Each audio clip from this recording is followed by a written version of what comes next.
So yeah, Crunchyroll, Monday here at Crunchyroll 2018. I shouldn't laugh, but I haven't seen the list. This is completely fresh.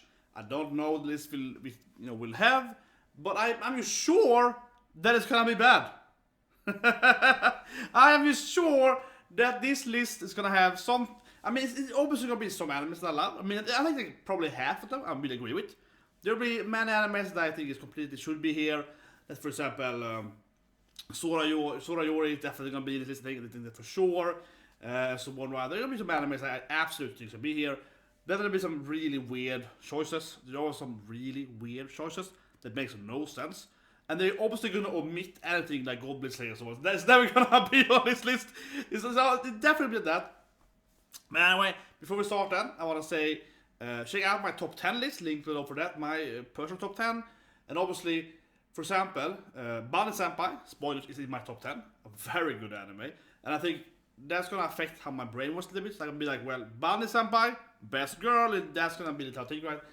Also Sakata, best boy, and so on. So, but yeah, let's get some. I wanna throw out some ideas I have done. And this is what I think you have on the list, not necessarily what I agree with.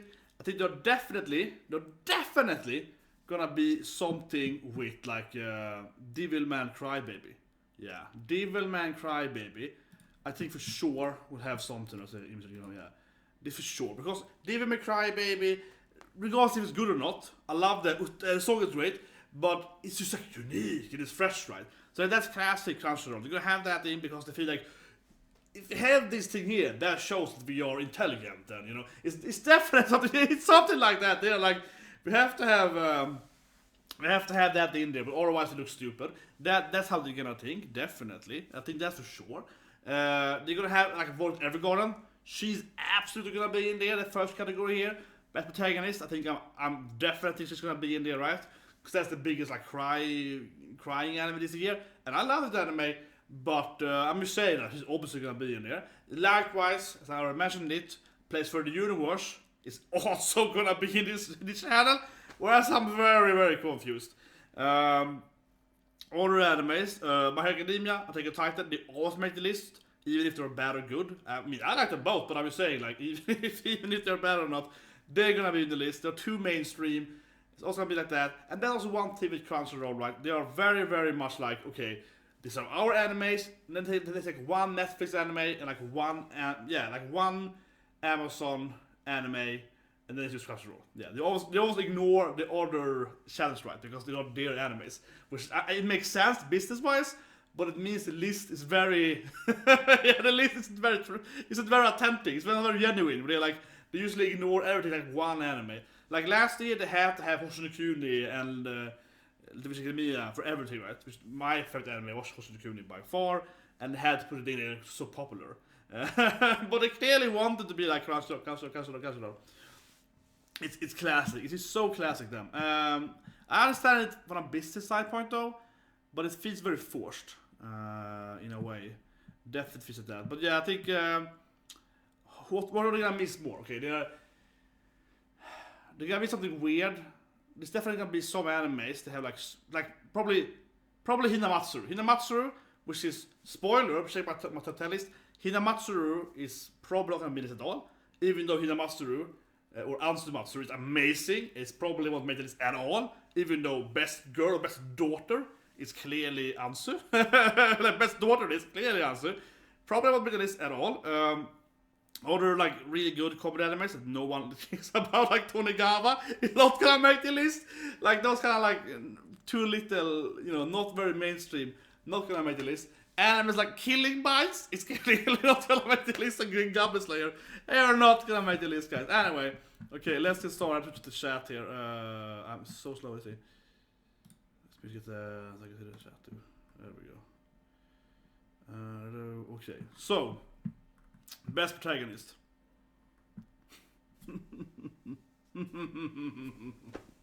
What's wrong with you, Crunchyroll? I'm just like, they're so bad at this. They're so bad. Like they're seriously horrible at what they're doing. Like I think they spend less time doing this list, correcting this list, than they have on like me doing the thumbnail for this video. Because Kakaguri is here, Yumiko Yamami. And I'm not saying she's a bad protagonist or a good protagonist, but she's last year! She's not this year! Kakaguri was absolutely released 2017, right? I am 100% sure that Kakaguri was released 2 summers ago, and the new season of this week. So how can Yumiko be here? She should have won last year. This doesn't make any sense. Like, should we go to the okay? So this is gonna have the Netflix page for that. Netflix page, okay. Okay, so Swedish, interesting. But yeah, so I'm kind of inside a little bit here, but it even says down here that can you see it inside? No, you can't because I'm yeah, but it even says down there, right? 2017. 2017 Crunchyroll. This shouldn't even be on the list. So I'm not even gonna argue and say that if Yumiko's a good or bad player. I'm gonna say she should have won last year. If she should have been here. Horrible. Maybe they think that Netflix did it. I don't know. It just seems like a stupid mistake. Very bad. I mean, this is the first thing you see here. The first thing we see as a viewer on the page is the wrong category character. So it really has a bad start. Then the rest is like a comedy anime. I think it's a horrible show in my opinion. It is okay. Evergarden, that I feel is like a no-brainer. Yo, Megalobox. Megalobox, in my opinion, had the worst ending. One of the worst ending last year. I genuinely really liked Megalobox until like the last episodes and the last fight. I won't spoil it, but it's kind of like it has some good parts and then it ebbed out. Oh yeah, I said it earlier too. Sakuto, yeah, absolutely that Bunny Senpai was gonna be here.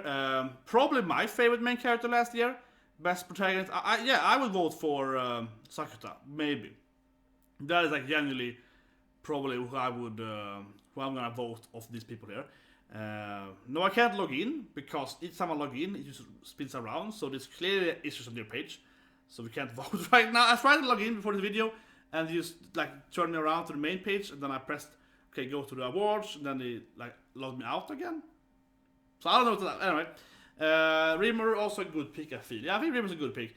It's the more animes I would say. Sugimoto, definitely. Golden Cameo, amazing anime. So I would definitely want to see Sugimoto here. I'll probably vote for him or Sakuta as my personal pick. So I don't mean this list here. I feel it's like the panda thing. Cause they have to be like, oh look at this thing. This is a web anime that no one I watched. They have to be like that, right? And then Yumiko, because they have to be like one edgy character. Unfortunately, that was 2 years ago. So this makes no sense, Crunchyroll. It just makes no sense. Oh, whatever. Off this cat, yeah, or whatever, Gordon. Yeah, it's one anime to be seen out on. That's yeah, it's gonna be some Euro camp later probably. Let's go. It's probably best because of that. Well, not here at least. Not in France. Yeah, I'm kind of fine with this list. If you ignore the obvious absurd mistake of having the wrong year anime, or are they motivating it by like, but Netflix. We went to the Netflix page, and even that said 17. Because otherwise they could have like translated it 18 or something like that. It doesn't make any sense. I think a very silly mistake. Anyway, okay, best antagonist. Who is my guest then? I think it's gonna be arguably antagonist. I think it's gonna be SS Green. Yeah, I think SS Green. I think she's gonna be here. I think Akane is gonna be on the list, even though she's not did nothing wrong. Nothing wrong, Akane. She's gonna be on the list.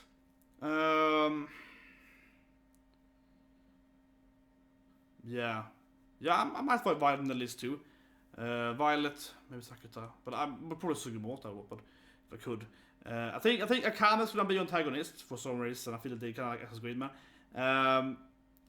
If I personally could pick here, I would seriously pick like every character in Golden Cameo, and I stand by it. I'd be like, okay, the Lieutenant, Hayakata. I'd be like, all the bad guys in Golden Cameo, in my opinion, have been the best bad guys this year. Like all of them are amazing. They're also intelligent and they're very well written. They should definitely be in here. It's one of them. So I really hope it's the Lieutenant. He's here, hopefully, but he's showed the real thing in my opinion. Very, very best antagonist easily, I think. Otherwise, he hasn't been that strong antagonist. I probably, and I might select this, But I kind of want to have like Vito. Okay, Black Clover. Yeah, I kind of want to have Vito. Like that part, fighting Vito in Black Clover, in my opinion, was the best part. Actually, it's My Hero Academia. No, okay, if you're gonna do like shonen anime, I guess the like, logo shonen animes, the Fire Course All Might, which is okay, I take it back. It's gonna be one. I want to spoil. Obviously, My Hero Academia should win this. Think about it, potentially. That's a golden cup in my opinion. So my guess then, what they're gonna have is they're probably definitely gonna have him from My Hero Academia, right? Maybe even more than one character from My Hero Academia.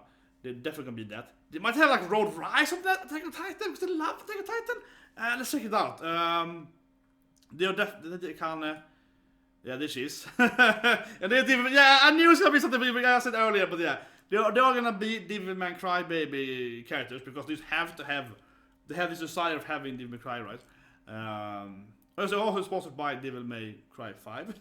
So, Offer 1. Yeah, Offer 1 was like a given. Offer 1 was such a given. He's probably gonna win. That's the most mainstream. And he's actually a really good. He's actually probably who I would vote for. Him or Lieutenant in Golden Cameo. That's like my picks here. So, he is probably gonna win this easily. I think he's probably everyone will vote for him. Yuri, I think is actually a bad pick. I don't know why. So he's here at least. Oh, I'm so happy. Finally, a good pick. He's here. He's not gonna win. He is not gonna win because My Hero Academia is so more popular. But this list is actually somewhat good. The protagonist has a massive issue with the Yumiko, but this here, they have both Offer 1 and they have Lieutenant. Yeah, they have Surumi. This okay. Those two at least are definitely my number 1 and my number 2. They even have a Khan up there as well, so yeah, basically it's like my number 3 even. So okay, here they actually made a pretty good list. I would say my worst pick here. Okay, it's kind of funny to have Momonga as the. Is you follow the tag. That's a funny one. Yes, I mean, but Momonga isn't he still the protagonist though? It feels like. Is that the correct word for antagonist? Isn't antagonist the one that makes the main character move? So if you have like an evil protagonist, like Deadpool, for example, typical anti-hero or anti-villain, and he's the most favorite anti-hero right now. Deadpool is still the protagonist. He does bad stuff and good stuff, but he is the protagonist. Just because he does bad stuff doesn't make him not be the protagonist. You follow that character. And is it Momonga the... Am I crazy here, guys? Is it Momonga the protagonist, though? Isn't he the guy you're following? More or less. I mean, it's like in the game world and so on. But am I just crazy? I mean, I would argue he's a protagonist. He's an evil protagonist. That's my argument here at least. He shouldn't be an antagonist. Wait, there's no Attack on Titan?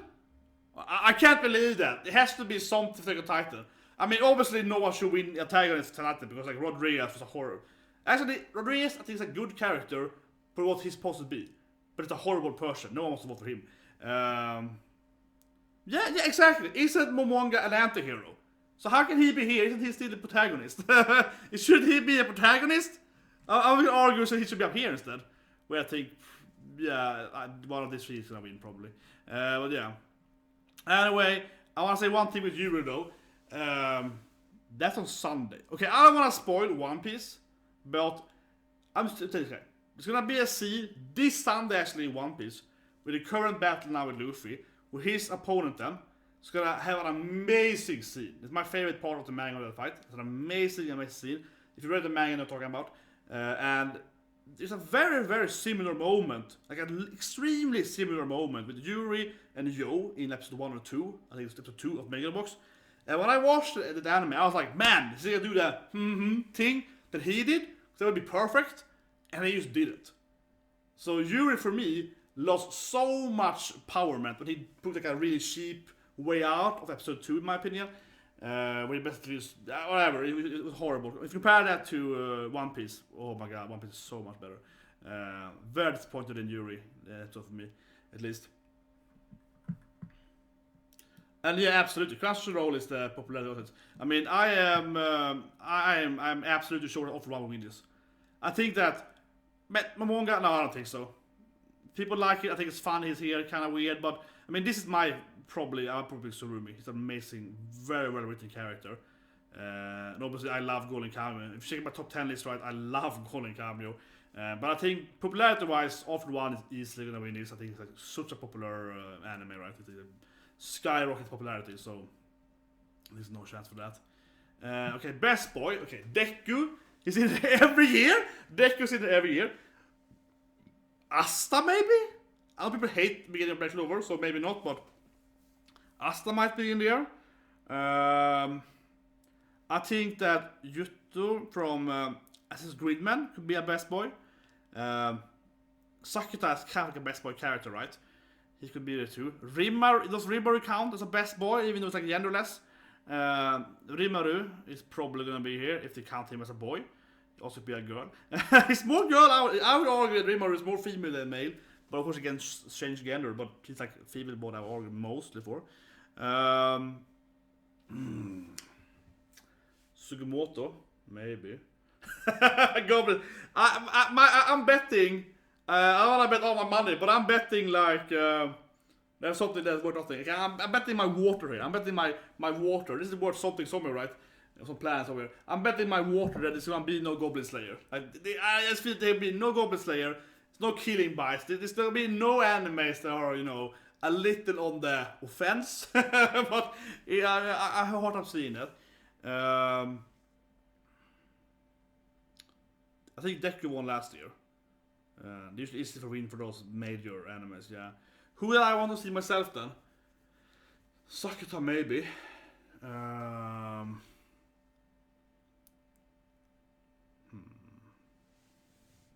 Maybe. You know what character I actually kind of want to see as Best Boy? Is the main character for High Score Girl. The High Score Girl is probably like a bit, yeah, they're probably completely ignore High Score Girl. They always ignore, you know, kind of non-mainstream animes, right? So they completely ignore that anime, probably. Very likely so. But he is a great character, actually, in a way. It's like a classic gamer character. Okay, let's see it. Oh, ooh, Kotaro. Okay, I like that. I was gonna say it's gonna be some Zombieland Sega. Definitely gonna be some Zombieland Sega eventually. Did I prep it up here somewhere? Whatever, yeah. It's gonna be some Zombieland Sega.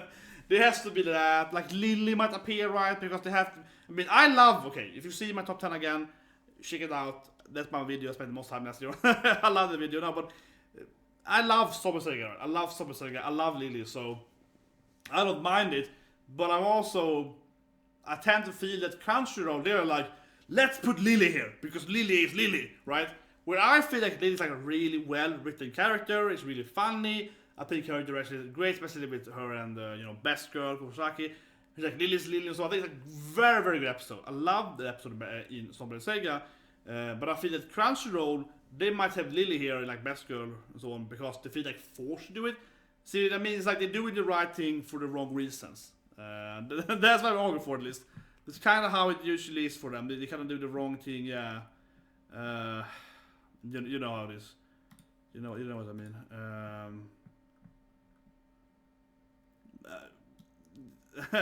It's not gonna be Goblin Slayer for opening list either.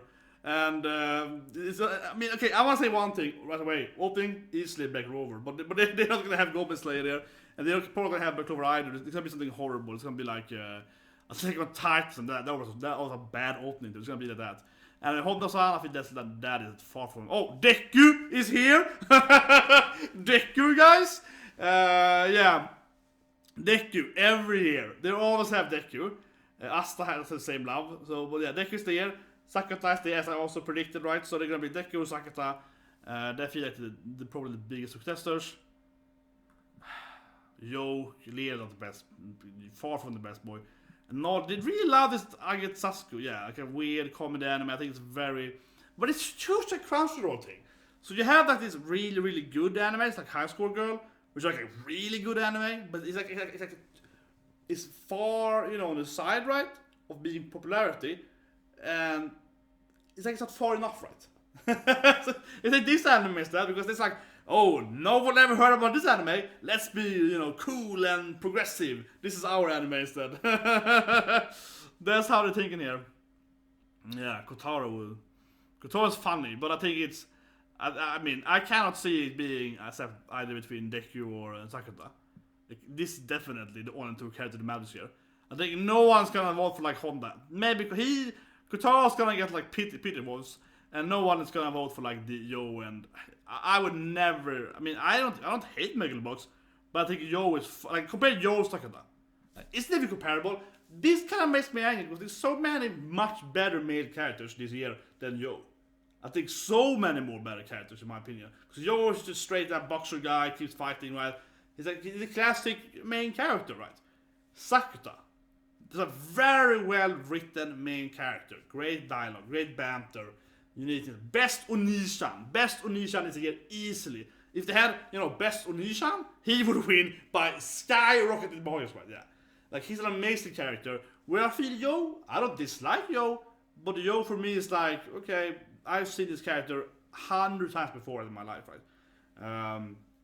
For example, Yo reminds me of the main character in Redline, which name is probably Yo, because I remember his name right now, something like that. They're very similar, kind of word and so on. It's like the same thing, right? And again, I don't dislike Yo, but I feel it's like, yeah, he's pretty good. Like, it's a good character, but he's not amazing, in my opinion. It's like an amazing character. Like, really amazing. Anyway, I feel again like they're these kind of Honda-san, these kind of characters are far. There's so much better dramas this year. There's so much better dramas. And if you're gonna have something like, I'll say it again, I knew Dick was gonna be here, with Asta. I think Asta had some great moments this year. And even this year they even ignored, because the worst part of Black Clover was the beginning of 17, right? So like with Asta, with anyone from Ride with the Wind. Ride with the Wind, like 10 great male characters. Like literally, all of them are great. I'll probably vote for anyone in Ride with the Wind before I vote for Yo, in my opinion. I would vote for that. Or like hilariously best boy character, Tonegawa Sensei. It's just me? Or with Tonegawa Sensei? They have no recognition always, yeah. Never in the love Tonegawa Sensei. Okay, here goes the best part though. I think best girl should of course have 02. And she probably should win, arguably. Her or my senpai, I think, are easily the two best girls. And let me talk about why. Okay, so, Darling in the France, people are like, oh, it's the crappiest thing ever. And I agree, Darling in the France has a horrible middle part of episode like 20, 22 or so. Horrible, but it definitely goes like, yeah. But, we are arguing now for best girl, right? Check out my top 10 list again. I'm holding it. No, but seriously. Like, you can have an anime that is not in the top 10, not even top 20 or so on, but you can see here the most powerful female character, right? Or like the most interesting female character. And 02, in my opinion, is a really, really funny main girl, right? Like she's best girl. Of course, the only real best girls will ever be Rem, right? She's the true best girl ever, but like, but still though, my point here mainly is that even if Darling in France ended pretty badly, or some people still like it, some people hate it, so on. And someone to be like Ichigo was better. But generally, I think we'll have to admit that 2 was massively popular, right? Massively popular. As this like very, very badass, female character, right? That I mean, I also have to like motivate buying the t-shirt, I guess.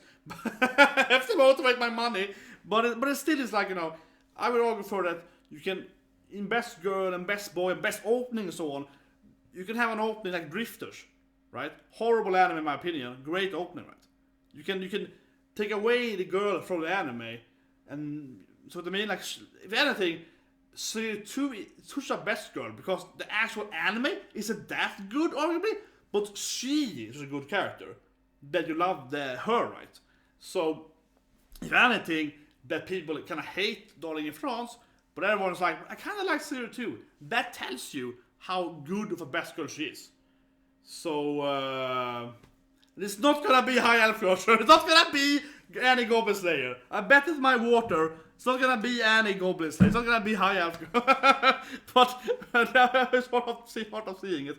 But 100% I mean, right? Like even if you hate Darling in France, wasn't still 02 almost like at least in the anime community, like a massive, tsunami of like anime memes on, right, of her, right? That being said, I think they're completely gonna miss 02, which is gonna be pretty crazy. They're gonna do it because like, oh, people don't say ended badly.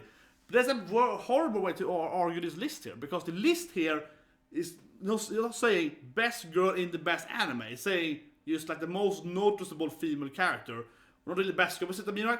That being said, though, I probably actually myself would vote for my senpai. Horrible argument over. I like my senpai. No, but my number one and number two are definitely 02 and my senpai. And then I would have Ansu. If Ansu counts as best girl or best daughter, I would have Ansu as number three, maybe number one sometimes. I feel like it, but I feel like she's more like best daughter there, right? There's something like that, and I think you're gonna probably have. I think my senpai's gonna win this. He's definitely on this list here. He's probably gonna win, and they probably won't be in 02 because they are not capable of doing like Crunchyroll. They cannot distinguish between a good opening and a good anime. They can't do that. I'm sure. So there's gonna be like horrible openings probably, and there's not gonna be 02 here. They seem to forget about Hidematsu completely. So there's gonna be no Ansu, which is crazy. Ansu should be on this because having best daughter. It's gonna be like Void Evergarden. There's gonna be a couple of. It has to be a zombie last character. Very good point. It has to be at least one character zombie and Sega. I wanna guess it's like Lily, because that's most, that's the most fitting for them. And I say again, I love Lily. Okay, I love all the girls in Zombie Sega. I think her episode is the best episode. So I don't mind it per se. Like I don't mind it that she's there in my own arguments. But I feel like they're gonna put it there to be like, look at us, we are so good. That's what I like. That's what I like. Yeah. So that's what I think is gonna be Lily. Obviously, number 2 is the best one. Okay, who's it more? I think I'm forgetting someone here. Okay. Obviously, someone from Place for obviously someone from Place for a Universe is gonna be in this list. Obviously, yeah, one of these 4 awesome girls, right? Or obviously gonna be in this list. The thing about it, it's clearly gonna be one of these 4 characters. They can't have all of them. They cannot have all of the girls. That would be kind of funny though. I would be like, wait, they have all 4 of them? Okay. I would be like, I can buy this list. It's a great list. Yeah, it's a great list. That's a great list. Oh, what's? Oh yeah, it's over there. Oh yeah, now I get it. Whatever. Yeah, I think it's the big Genki one, Hinata. Yeah. Okay, I wanna guess Hinata. She's Genki. I think she's the most popular one of people in general. She's popular in the list. Maybe 2 of them. I would love all 4 of them, but it's probably one of them. Definitely one of these girls. Violet Evergarden, absolutely. And my senpai. Those 3 are definitely. Those are one of these 4, and yeah, those absolutely. So for summer anime, no. My Hero Academia, yeah, Urara, yeah. My Hero Academia usually makes it right. Knife Girl, yeah, the true best girl. Ansu's on the list! Oh my god! I thought I forgot completely about Hidematsu. I'll take it back. It's Hinata now. Yes, I got Hinata. I thought completely forgot about Ansu. Okay, I thought they were like, no, there's gonna be an Hidematsu. Clearly an amazing anime. I thought I forgot about it completely, but okay, she's there. I'm happy seeing that she's there. Very happy seeing that she's there. Very happy. I probably vote for Ansu and my senpai. It's Lily. I knew it. But I knew it's gonna be Lily. Didn't I say it's gonna be Lily? It's just a classic Crunchyroll thing. I knew it. I knew it's gonna be Lily. It's awesome in Crunchyroll because they are like, okay, here we have 7 best girls, right? We have Sakura. We have obviously Sakura, obviously the best girl. We have the most popular best girl, Legendary Tie, right? Done by, of course, Sailor Moon and so on, right? But they're gonna pick Lily exactly as I predicted. They're gonna pick Lily because that is the most, most nice pick, right? And that, in my opinion, is very irritating. That being said, though, I think Lily had the best episode, so I don't disagree with it per se. But I feel like, I am coming to the conclusion of why Lily should be here from this angle, and they coming from like this angle. It's like kind of weird, like, look at us putting a Lily here. And I'm like, yeah, I agree, but you're still evil. And I should have said that earlier, but that is true though. They are gendering Lily, but I mean, I said it. I'm proud of myself knowing it's gonna be Lily. I knew it's gonna be Lily because this is how Crunchyroll work. You know, you gotta put Lily there always. And there's my and that's gonna send over to the next one. Yeah, of course, Eurocamp. So I feel I pretty much got the best girl. Asipa mentioned like 20 minutes ago. Yeah, but obviously Asipa's gonna be there. Golden County, of course, best anime last year. Man, I didn't want to believe they would have Ansu. I was like, they're gonna have Ansu, but this is easily the best list. This is easily the most relevant, the most on point list they have here. Except that Asaki is better than Lily, but this is the best list, I would say. Hinata, also my favorite character from Place for the Universe. Ansu, by far the best character in Ansu, like easily. She's half the anime at least, like amazing character. Asirpa-chan, amazing character. Lily, amazing character. Of course, my senpai, probably my favorite best girl. And then also Natsuko-chan, you know, Rin-chan. Yeah, so this is definitely the best list. There's absolutely 6 amazing best girls here. I will still argue that Lily is there for the wrong reasons. Yeah. And I would, as I mentioned earlier, I probably picked Mai. No, Ansu maybe. Well, okay, according to their rules, because Ansu is best daughter, right? According to these 6 characters, I have to pick one here. And Ansu then is best girl, apparently. Best daughter. I would pick Ansu, probably. This is like picking. This is definitely the hardest pick for me. Because here you're all 6 fantastic characters. And I have to say I'm happy. This might be saying the heart, but I'm happy that Violet isn't here. I'm happy she isn't here. Like, she had the best protagonist recommendation. And I thought for sure she was gonna be here. But I'm happy seeing this character because they feel more best girl to me, all of them. I think they all actually were better characters, in my opinion, better storylines. So I'm happy seeing that. Very hard list, definitely the hardest list. I probably will pick Ansu of the 6. And this is like picking between your 6 children. Yeah, it's like, this feels like I have 6 children now and I have to kill 5 of them. And obviously Ansu is best daughter, so I'm like, Ansu, you get to live. Lily is how would I explain Lily without getting an angry mob at me? And given that Lily's my favorite episode, so I love Lily. Anyway, Lily's a Zombieland Sega, and Zombieland Sega, they have 7 different zombie girls, right? And Lily is a special kind of girl, and there's a pretty big. What's wrong with that? Is Lily trap? Is Lily trap and so on? That was not ridiculous. As Saki said, my favorite character, Lily is Lily. So you're all wrong to argue what Lily's gender is, because Lily is just Lily. Like, seriously, Saki in the anime says it in the right way. Why would you care about however she sees herself or how other people see herself? The poor thing is just happy and so on, right? As Saki says, Lily is just Lily. Let's go on with it. Let's do a idol show. So yeah, like it's I could definitely do a video about this. Just talking about this thing, but obviously my point is that Lily's here, and I would definitely argue again. Lily's here, very typical Crunchyroll. She's here because they want to make a statement, right? That was she is here, not because they actually care about the episode. I'm putting words in the mouth now, but that's my take on it. Still, I think it's the best episode.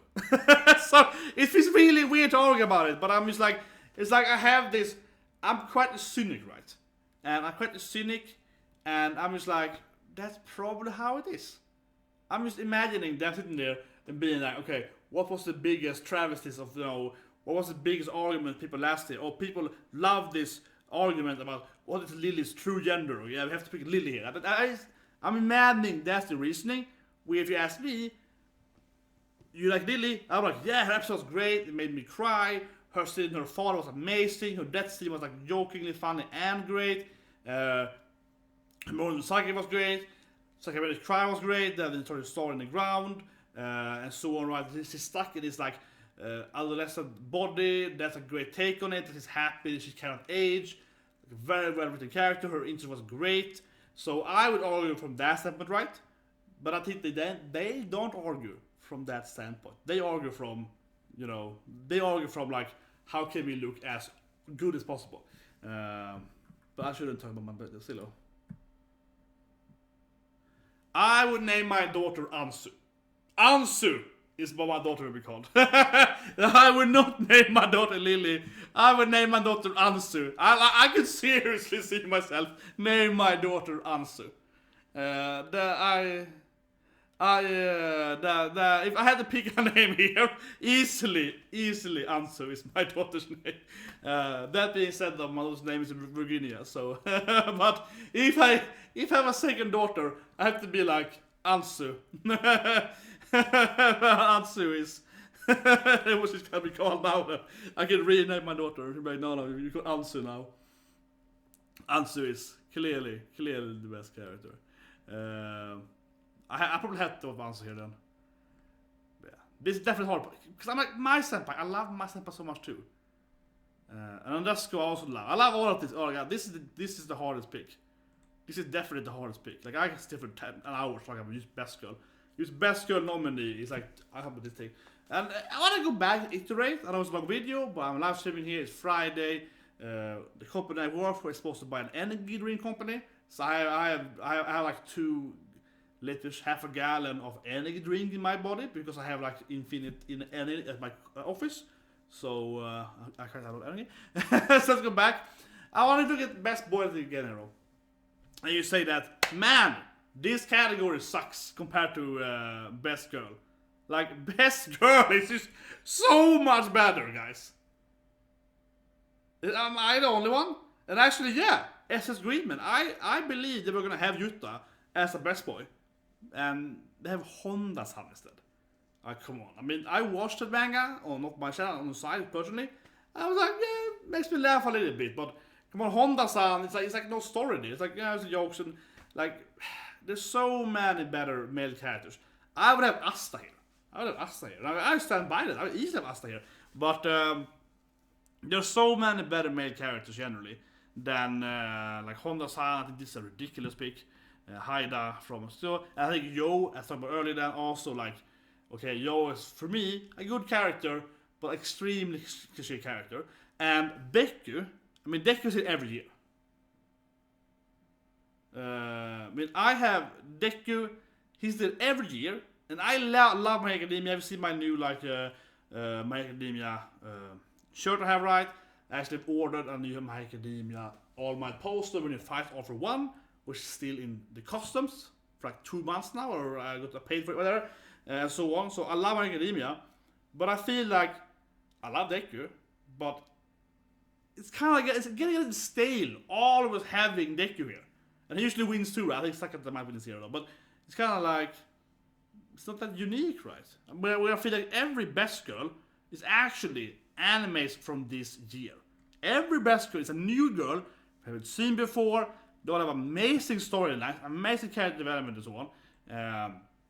That's right. Like all of these, what made me so excited. They're all from. Well, I mean, I was spoiled, but if you check my top 10 list, all of these animes, okay, that I guess it's true though. Spoiler: all of these animes are in my top 10 list. If you look at my top 10 video, all of these individual animes are in my top 10. So that also, think about it, is also a big reason why this is the best in the match so far. Because these are each picking in 6, absolutely, in my opinion, best anime this year. So, yeah, I really think this is the spot on list. Anyway, let's go on. Okay, now it's time for the rage, I feel. I haven't even seen this list yet. But I put, and this is honest here, I put that thumbnail with Asta crying as thumbnail. Because I am sure they are not going to have Black Rover here. They are not going to have Black Rover on this opening here. And I'm like, that is me like angry before I even press the button. Because I am sure they're going to omit Black Clover completely for whatever reason. They hate Black Clover. So they're going to omit Black Rover, which is by far the best opening last year. By far, in my opinion. The others aren't even close to Black Clover. And then I would even go so far as to say that Black Clover opening 5, the one before the winter, is also in top 10. If I could pick like 2, if I could pick any number of openings, I would probably have both of those openings in my top 10 list of openings last year. That's how good Black Clover openings are. And even the new Black openings probably really that. So I'm just like, they're gonna, for some reason they hate Black Clover. I'm serious. Like, they're gonna have nothing from Black Clover. It's gonna make zero sense. And I'm honest because I read a lot of comments, right? I read a lot of Reddit and Discord and yada yada yada. And Black Rover, in my opinion, or the data I have read from City everyone seems to agree is the best opening, generally.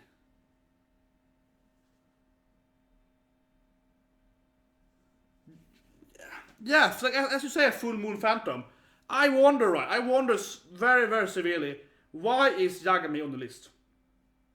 And Noelle, I love Noelle, but it's not close to Ansu so on. I mean, Ansu and my Sabbath are much better. But yes, I would probably have Noelle as my, like, if I did a top 10 best girl list, she would be in the top 10 list, but she wouldn't be like top 6.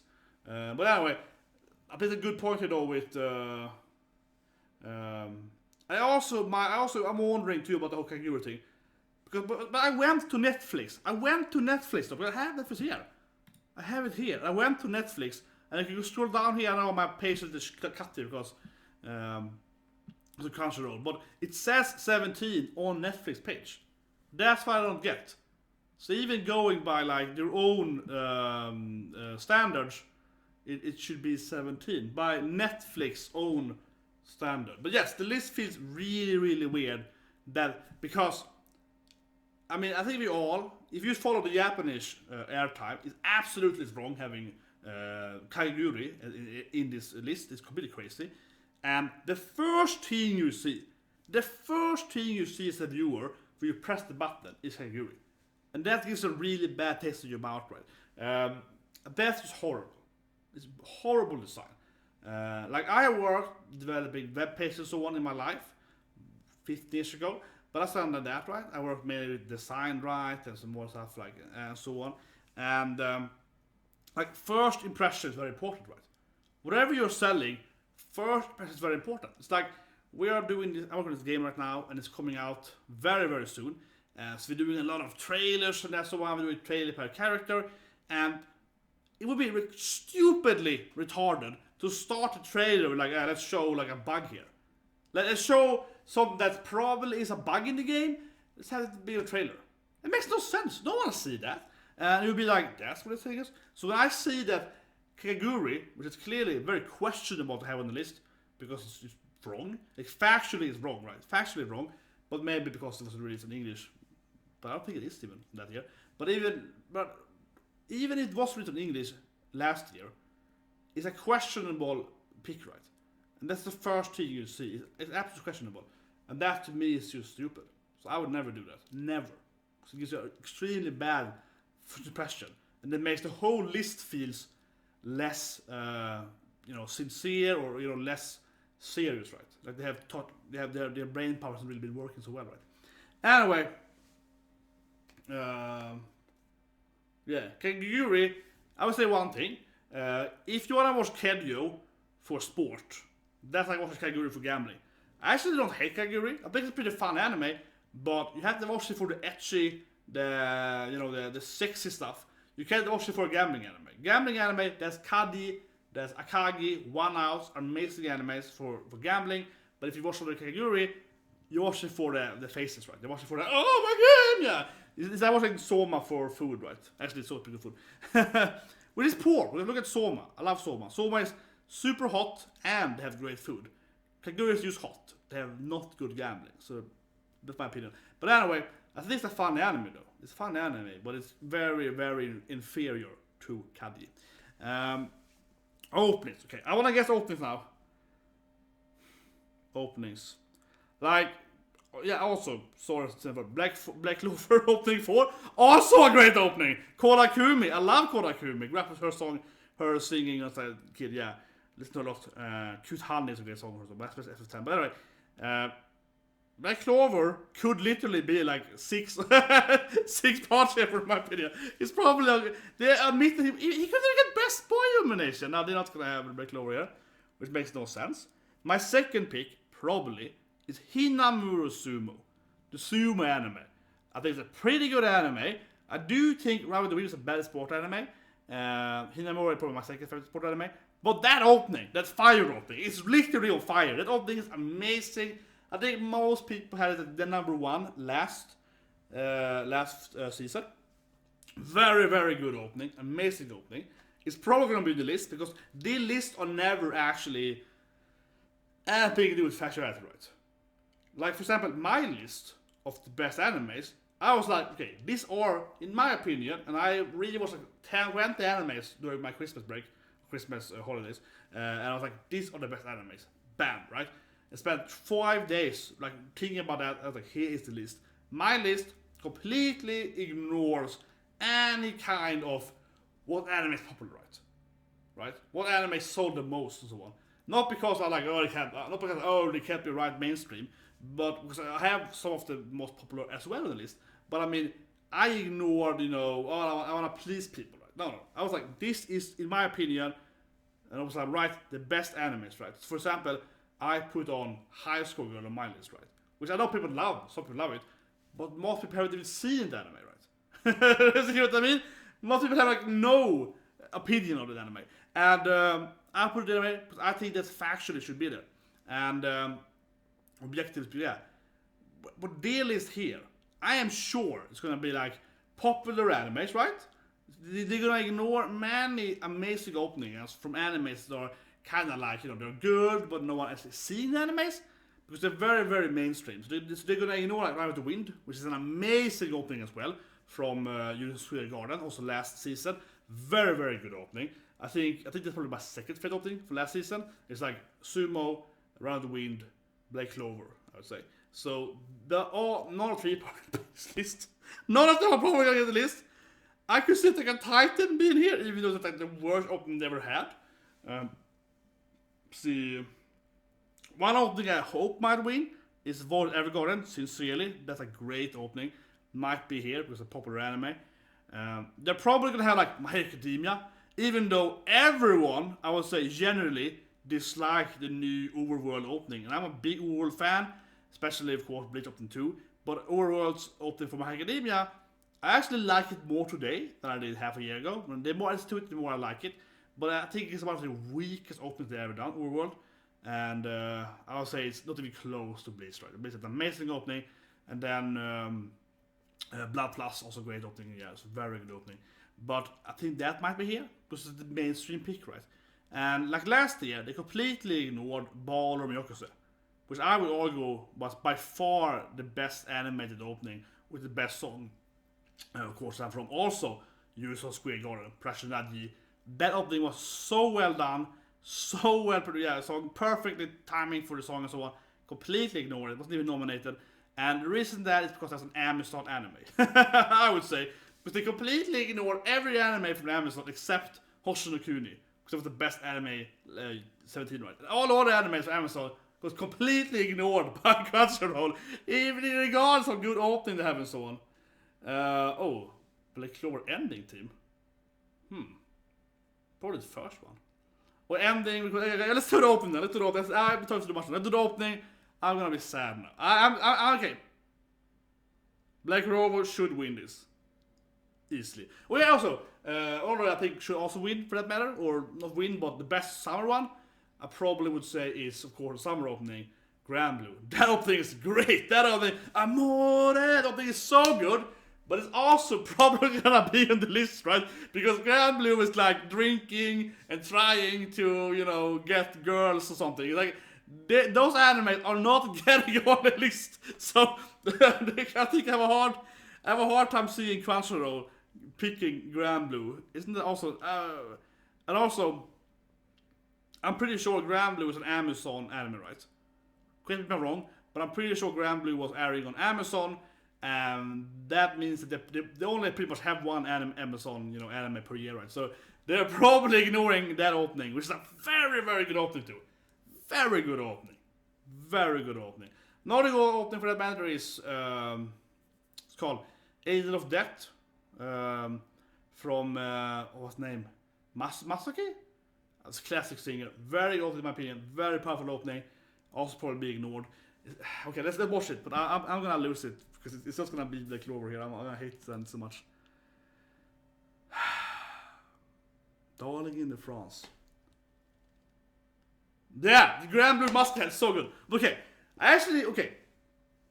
I'm disappointed seeing Darling in the France. I think neither of the opening animations was. I think it's like a decent opening. I don't hate it, and I think they hear in my 02, and I'm like, I don't like Darling in the France. But the opening was not the best part of Darling in the France. It was 02. No, but I mean, the opening is fine. But I think it's like, it's probably like my top 20 maybe last year. Maybe like top 30. I think it's a good opening, but there's so many better openings. But I will say this on left though. Wotakoi, that opening probably should win. I actually forgot about the opening. Sorry for that. That is definitely my favorite opening from the spring. Ignoring Black Clover. Obviously ignoring Black Clover is like, if you ignore Black Clover, that season there, yeah. Wotakoi's opening is so good. I've seen the opening so many times, and I feel a little embarrassed now that I forgot about mentioning it. I was like, man, I forgot about Wotakoi. Because that opening is so good, right? It's the way to do the camera thing. It's just a funny opening, it's a great animated opening, it's just a heartwarming opening, and one of the best songs, in my opinion, this year. So, absolutely. Wotakoi, without going down the list, I hope it wins. Almost. Except it's Black Clover appears, but it probably won't appear. Okay, next two.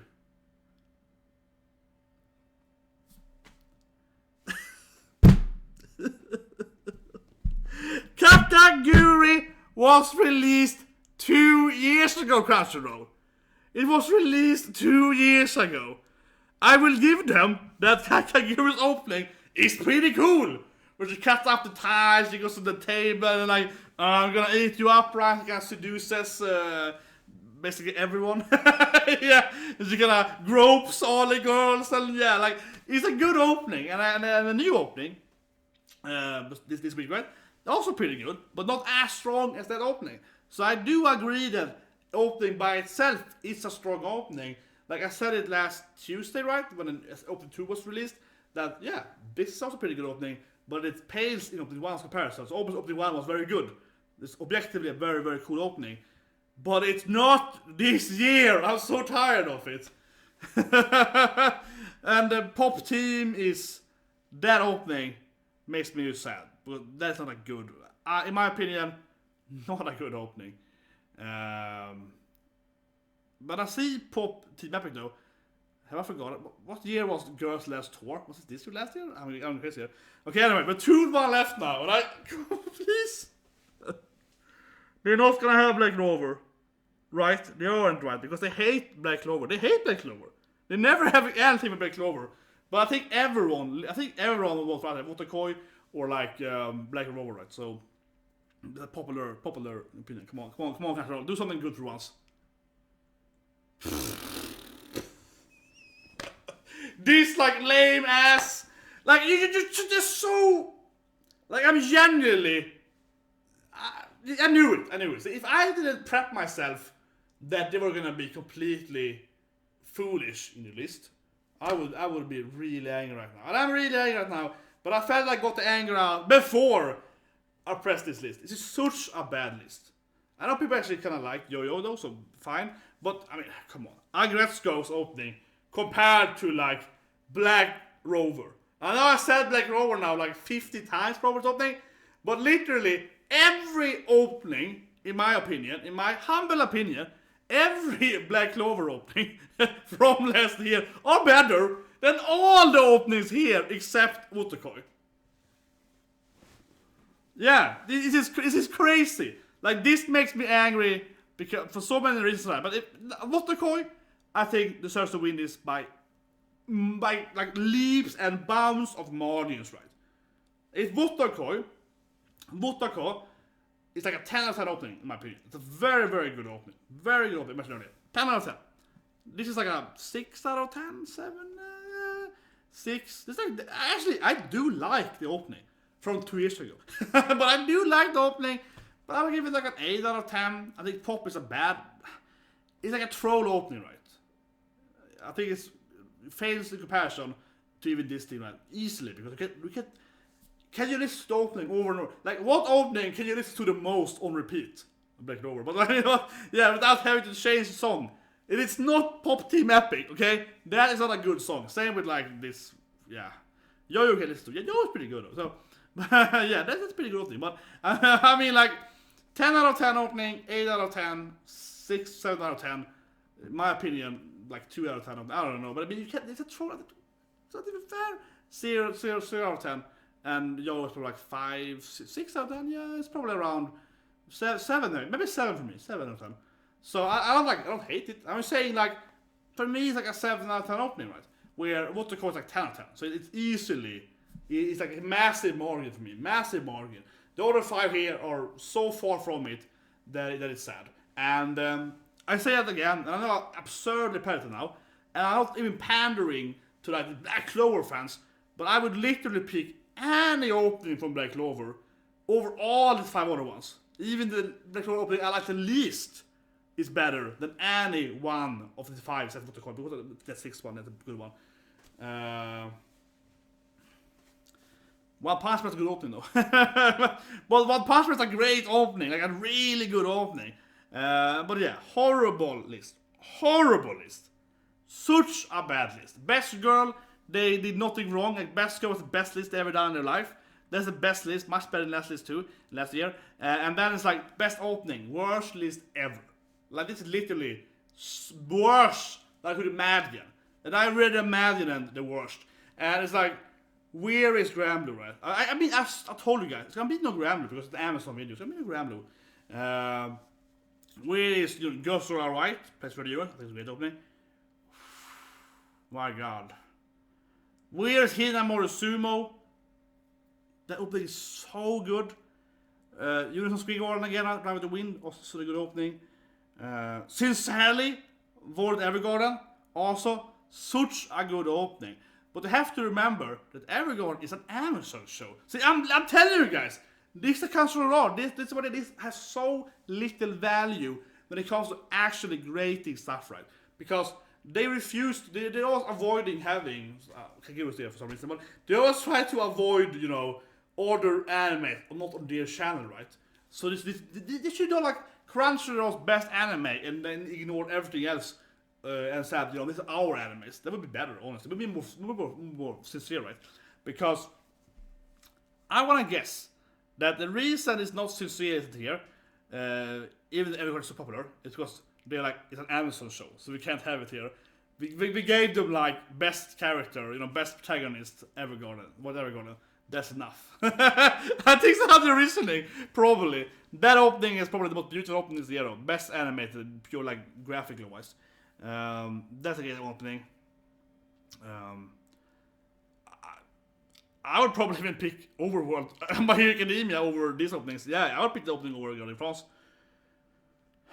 Bunny Senpai has a great opening too. Kimi no Se, yeah, anime. I mean, I'm so frustrated. It's so sad too, because this is like the perfect. This is like almost near perfect in my opinion, best girl list. Like here, I'm actually proud of them. I'm like, wow, they did it. They actually did it. They have a perfect list here. Then I get down here, and I'm like, this like hurts my soul seeing this list. And if you ever seen my like doing top 10, no, sorry, top 10, top 10, like last summer when I had some free time, right, during work, office, so on. I spent a few days doing like guess the opening, right? Yeah, and I am an obsessive fan of listening to anime openings. So I want to say that if it's something I know, it's anime openings. I'm the guy that's like, this is Naruto opening Shippuden 16, Kanabun. Yeah, Silhouette. The other guy is like 1 second. I'm like, yes, this instrument, it has to be yes, Bleach opening 11. Yeah, I'm that guy, and we usually had anime openings quizzes every week on my college, and also video games like 8-bit games and so on. And I would win them every time. Like, I was a reigning champion for like 5 years straight. Literally, I think I lost a single time for 5 years straight. Like, I'm still not promote the horn here, but I know anime openings. Okay, if it's one thing I know, it is something to trust on my opinion when it comes to anime. is openings. That's what I know the most. That is what I have know the most I would argue for. And this is a horrible list. Horrible list. This is like, so horrible. I actually kind of like, yeah, but it's 2 years ago. I was in college had, we had several clubs. Like I actually created a board game club. We have like a board game fraternity, gaming fraternity, and like an otaku fraternity generally. So we had like 2-3 days a week. We did some board games, with the video games, and usually on Thursday or Fridays we would have like quizzes and so on like that. We had like anime quiz and anime opening and endings and different kind of game stuff like 8-bit to modern games and so on. Yeah, I was a master. I'm a master. Check out my videos for that. Yeah, I do openings in like a seconds of them. And I also know like I have a very good memory with that for some reason. So I was know oh, this is number 11. I'm pretty good at this. Anyway, okay, so opening, that's the worst thing ever. Like it hurts my soul. I feel sad. I'm angry, but it's more like I'm so angry that I was disappointed in you. Yeah, it's more like I don't think you could be any worse than this. It's always like you don't feel angry anymore, you feel more disappointment. That was horrible at least. I can't even press ending and get over it because this is gonna be horrible. Now it's probably Black Clover. Here's probably Black Clover now at endings. Endings are so much better than the openings. Okay, I would probably pick Violet Evergarden's ending. First of mind. I remember last year when I said that I hope to God that Inuyashiki ending wins. The ending was amazing. And they didn't even nominate. They didn't even nominate. They wasn't even on the list, right? So that was horrible. But also I learned last year that whatever conventional idea you have of opening and endings, and I mean honestly, I say it again, right? I spend a lot of time reading, anime forums, Reddit, Discord, and so on, right? And like Wotakoi people like, Yo-Yo Som like. I don't think I've ever heard anyone say they like Darling in Front of opening. Like literally, I don't think I've ever heard anyone even mention that. Someone is like, oh, it's like the Avengers ending or something. Something, yeah. I don't think I've ever heard anyone say they think this is the best opening this year. Probably someone did, but I never heard about it. Pop Team Epic. It's such a joke. Whatever. Endings. Which will be on the list? Which ending? Round the Wind is an opening ending I could picture being here. No, because opening there, but I mean personally. Bunny samples endings very popular. Actually, you know what I should remember too? Yeah, that's true. But I should remember one thing though. I will say it's for the record here. Because I completely omitted that earlier here. Eurocamp's opening. Where is Eurocamp's opening? That comes to my mind right now. That opening is amazing. I mentioned the quarter desk earlier. I love Eurocamp. It's on my top 10 list. As I mentioned earlier right there. But the opening is so good. I didn't mention it earlier, but now it's like, oh my god, that's true. So I was thinking now, it's like, what ending did I like? Winter and so on. I was like, Eurocamp's opening. That opening was the bomb. That opening, you can listen to it for hours. It's kind of the Jackson, yeah. It's such a good tune. Like, it's tremendously, like, it's like light years between Eurocamp's and Darling in the France. And I say that sitting in my 02 t-shirt, I still say that, Eurocamp's opening is a million times better than Darling in the France. The opening is amazing. So honestly, they have the one. Strict the ending. Actually, Megalodon's box. Megalodon's box opening, I would rather also see up here. That opening is actually pretty good. But the best thing with Megalodon's box is the opening.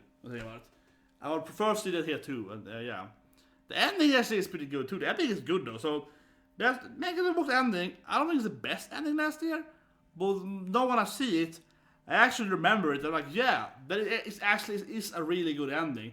Not animation wise, because it's like a freaking neon sign, but it's a really good song. And then usually are just mainly song, right? So I'm actually fine if that one will win. And it's very clear here that Megalobox, and that's popular in the US, I think, in many states. I've seen the state list a few times. And that's probably why Megalobox is everywhere. Why is Megalobox nominated 3 times by now? Like, I don't want to be saying, oh, it's the worst anime ever, but it's not the best anime. It's not the best anime this year. Are they crazy? They're probably gonna have that as the best anime. The ending was so bad, and I stand by that. I think pretty much everyone agreed with me though on Reddit list because it was such a disappointing ending. The last episode was so bad. Like up to that point, it was a good anime, and then the last 5 minutes where they just like, oh, we have no money anymore, so here's one screen. It's just very disappointing. That and Color of the World was 2 worst ending last year.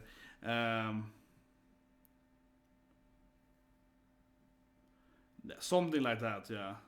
But anyway, Attack on Titan. What's that? Like translation? What? Oh, that was a Google thing. Attack on Titan. I actually kind of like the ending. I like the animation. I did a video about it actually. Yeah, I even did a video about the ending and talked about symbolisms. So I guess I have to objectively say it's a good ending, because if I can spend like 20 minutes talking about the ending, not say much, but I can talk about a lot of stuff, but still alright. If I can like, analyze that ending for so long, or more probably, it has to be a good ending. At least like it has a lot of content in it. So I think it's fair. Link to Us, and I like the yeah, it's a pretty good ending. The opening is bad, I think. I think it's the weakest opening they ever had in Attack on Titan. Very, very weak opening. So if I had to pick it somewhere, I guess it's kind of here, but I think the fact that it could be like best. Actually, Historia I could see as best girl in a way. Not 6 girls, but I could see actually being something. Whatever. Okay, the opening is much better. I'm thinking of the way, it's like, this is also a pretty good opening. This anime has a good opening. This opening has this ending after it has a great opening too. Also, the opening is way better than this thing here. Yeah, also a great opening for that matter. FLC. I was like the ending is like I don't know. Really, Revenge Starlight. After a bit, I heard it once probably. After the opening, I lost my soul, so I'm kind of like, whatever now. I'm actually gonna go with the animation-wise. I would definitely give Attack on Titan. It has the most meaningful ending in this, and I think it's unfair to say that we're not talking about. This is one thing I don't like either here. Man, I hate this here because I think it's like an ending as an opening. Because no, we're not discussing what opening or ending is the best one to listen to. We're talking about listening to plus look at it, right? Like when I work, I have several screens, and one screen is just like looping anime openings for me, right? So how else would you work, right? So you have to look at them too, right? Same with the endings. And I feel like Attack on Titan, in my opinion, is leaps better than anime else here when it comes to actually looking at the ending. Not listen to it, but just looking at the animation. Like it's far the best ending of this 6 year, by large margin in my opinion. And the song is pretty good too. And I don't think it's the best song this year, but it's kind of like even, I feel, to the other one, maybe a little worse, but I think it's superiorly much better as animation, right? So if you have like 2 categories, like song and animation, or actually probably have 3, like narration also, but whatever, let's ignore that for now. I would say that Attack is like 10 out of 10 animation and like 7 out of 10 musical wise. Where Megalobox is like 9 out of 10 musical wise. But I feel it's a really poor, not poor, I think it's funny, but also an ending that tells you nothing. It's like a neon sign. So it's like a 5 out of 10 in that sense, right? An ending is a good song, but I don't have to see the ending at all. So it's like, Attack on Titan for me at least wins by just overall being a better ending, like both categories. Deadman Wonderland, that was released in like 2010 or something. I liked Deadman Wonderland, but that was shiny. for Nigiri, right? Is that the ending of Shiny Shine? Yeah, it's Nigiri, right? That is released in like 2010, I think, something like that. But yeah, they have so bad taste. It's horrible. I wonder how they motivate this. Can I have motivation? Where's my back over? Now this is so stupid to release 2 years ago. Okay. Okay, so now we have like best voice performance. I kind of want to have Nadesco. Richard! I want to have Nadesco, yeah. Richard! Yeah, but Shine is like 80 years older than that. It's super old. Rinshan. I think my senpai is good. I can see several characters, several voices of Zombieland Sega. It's probably gonna be at least one zombie girl here. Probably. And it's probably gonna be like Yo. They really love Megalobox. It's like Megalobox was very popular, I guess, during it was very popular. And they are like, we have to pick Megalobox everywhere. So I think Yo's voice actor is probably gonna be here. Where I would say one voice that I think is really good last year, that no one ever gives credits to, is the guy that does Bakugo in My Academia. He's really. I felt his delivery on the. I was spoil My Academia, but if you see My Academia, Bakugo is very focused right in the last season, and the moments with him, in my opinion, the whole mission and so on, the end of that, is really well done by his voice, especially from him decade on and so on. So I think that I almost kind of want to give it. I want to give it to him. I want to give it to Bakugo. That's my favorite performance, probably, or of a male actor, or it's probably pretty much any girl in like Further Universe. Plays Further Universe. They could pretty much have any one of the 4 characters. Could be it in my opinion. Violet, also pretty good pick, I feel. I also feel like both like Sakuta and my senpai is also kind of there, but Bunny senpai is still low. It's like I feel Bunny senpai is more like everyone's voices are great, all the banter is great. They probably might be here, but I feel like they kind of all combine like an amazing voice together. Where I feel, for example, again, then My Academia, they have good voice actors, but I feel like Bakugo, he's like much. I think he's like really, lifts up the role even more, right? So I think he's more worthy to win. He probably won't be here though. he gets no love. He also did Kosaki in Age of Death, but he gets no love. He's not gonna be in this. He's not gonna be in this. Oh, okay. I said someone's gonna be here from Zombieland, of course. Zombies! Of course, Kotaro is here. Okay, I like that. Honda-san, I think is Soma. That is far from a character I would care about, in my opinion. Then you might have like Usa-maid, when she's like, I like that. Yeah. You might have like Usa-maid, and he's like, oh yes, young Russian girl. Like that crazy voice could have been Windows. But this is a great picture, yeah. Zombies! I can't do it, but yeah. Okay, Rin is there. I thought it was gonna be like Nanesco. Okay, they have to give more to Devilman Crybaby, because that's like a weird anime, so they have to give some voice. Even though, Akane. And they love Agretsuko so much, it's ridiculous. I'm not sitting saying it's a bad anime, but they love it way too much. Come on, it's ridiculous. Like it is absurd.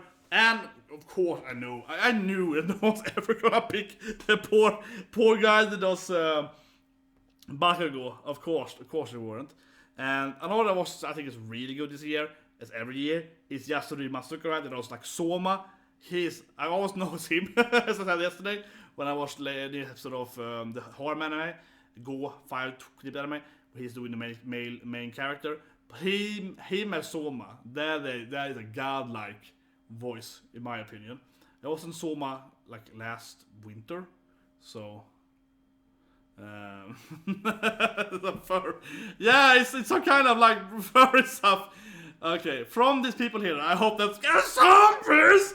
It's a zombie! I hope that this is easily the one that should win. Kotaro. Honestly, I don't know what Rin is here. Like, I thought it would be Nadesco, right? I mean, her voice is like fine, but it's a good voice, but doesn't like invoke, to me at least, a special wow, this character. I think that, like, for example, every female character in PS30 universe does it much better than Rin does. And I like Rin, but yeah, I don't really get it, honestly.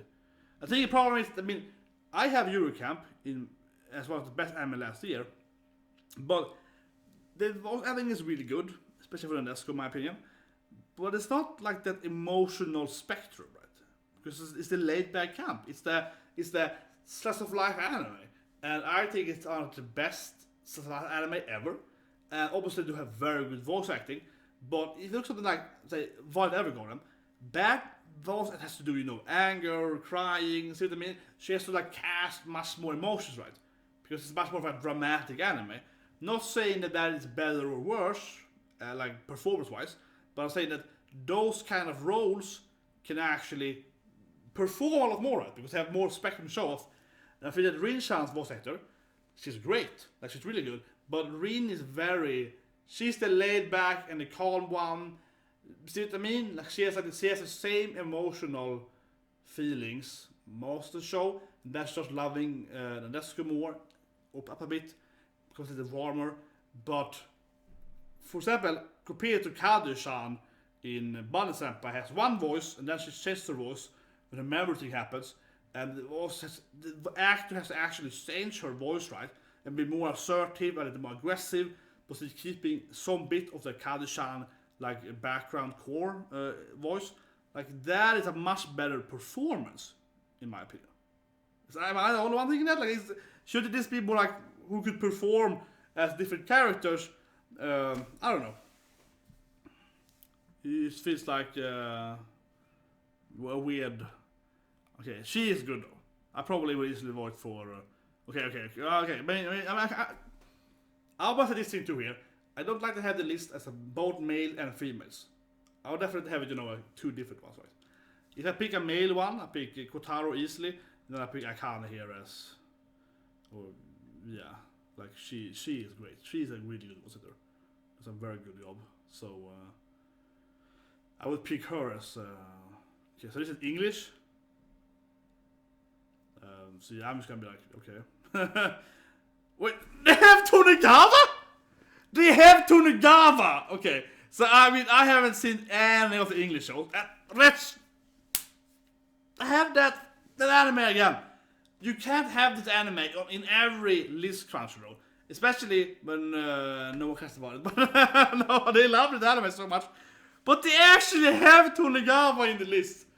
And it's like a ridiculous nomination. It's the English narrator. This feels like an insult to have Tonegawa here. And it's such a good show that no one ever cares about. And they put it in this weirdest category that no one probably ever seen. I mean, Tonegawa is like one of the least popular animes in the English speaking, right? It's very popular in Japan, and no one else cares about it. And manga is popular in Japan.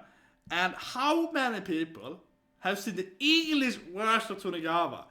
I mean, if you watch Tonegawa, you extremely like to see it in Japanese, because you're really into like Kadi, Akagi, and so on. So you watch Tonegawa, it has like 10 comments every week on Reddit, and like no one cares about it. I mean, I love it a lot, but no one else cares about it, right? But how many of these people watch it in English? Maybe I'm wrong. Maybe it's a lot of people that watch it in English and they never comment, they never say anything. I guess it's a possibility. But it seems absurd to have it here, because it's probably the least watched anime. It's one of the least watched anime last year, I think. And English has to be even less, right? I guess so, at least. So it feels very weird. But anyway, that being said though, the narrator for Tonegawa, as with Kadi, is amazing in Japanese. He's amazing when he does his voices. So why he, like, Tonegawa should be up here. Easily better than this thing here. Easily better narrative for Tonegawa should be up here. He should win. He will be easily these guys. They have nothing against him. So that being said, maybe David Vaughn is amazing though. I probably would vote Tonegawa if he was here, and I guess he is probably amazing as narrator in English. He might be astoundingly good, so.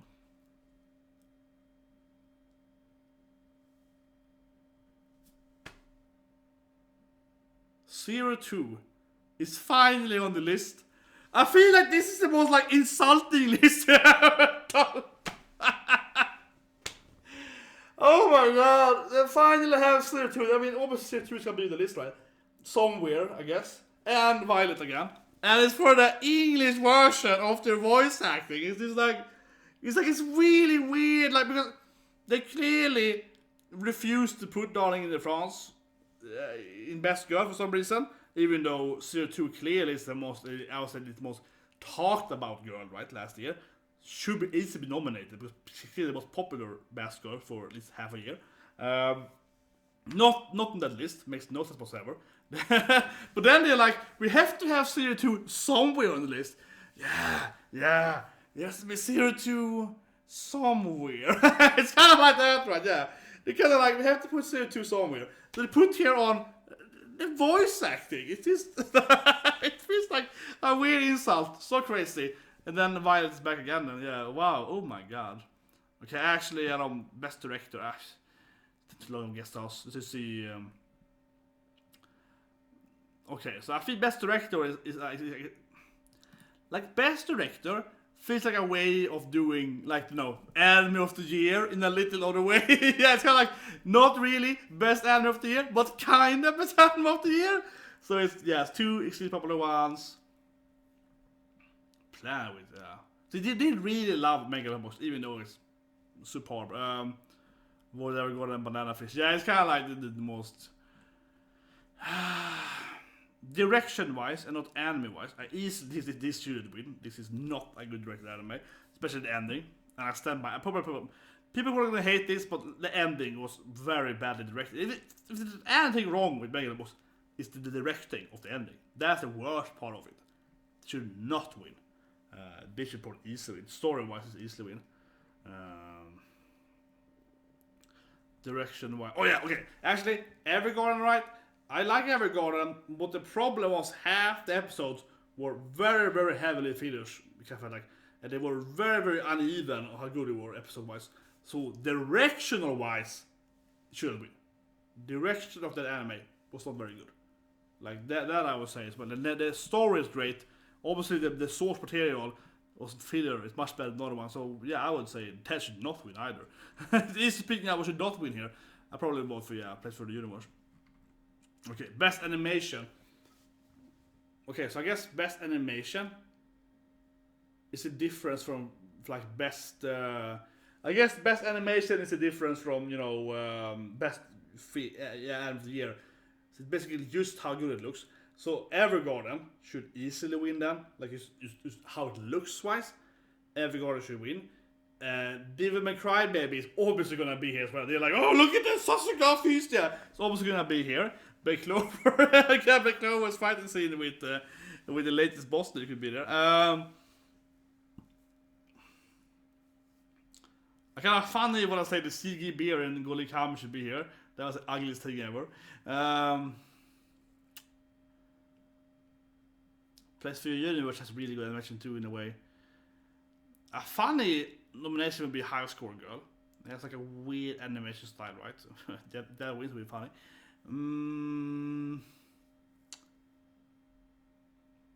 Slime actually has really good animation. There's been very little slime here, I feel, and Slime actually has very high quality animation, in my opinion, at least. It's very, very well done. It's more objective, I guess, because it's well done. But I think Evergarden should easily win this, like by just animation, value. I think it should easily win. Like here it is, number one. I think that for me this is like by far the best one.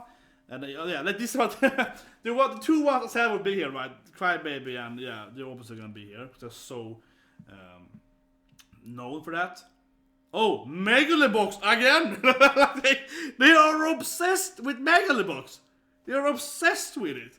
And I say it like I don't want to spoil, but compare that fight to like Luffy versus like just this year, right? It's not even close. And they have a very similar, even like comments and lines. It's almost like Megalobox author read the manga One Piece and copied it, but removed the best parts. That's right. I stand by that. Yeah, it's not like okay anime, but it's not like the ooh blew me into you. Yeah, they completely ignored that anime. They completely have ignored Kimi no Naruto. They completely ignored the anime. It's it's on my top 10 list, but it's a very good anime. Don't tell like by genre, best romance. That's my best romance anime this year. My favorite romance anime. That or High School Girl is this anime. Animation is very, very good. Wow.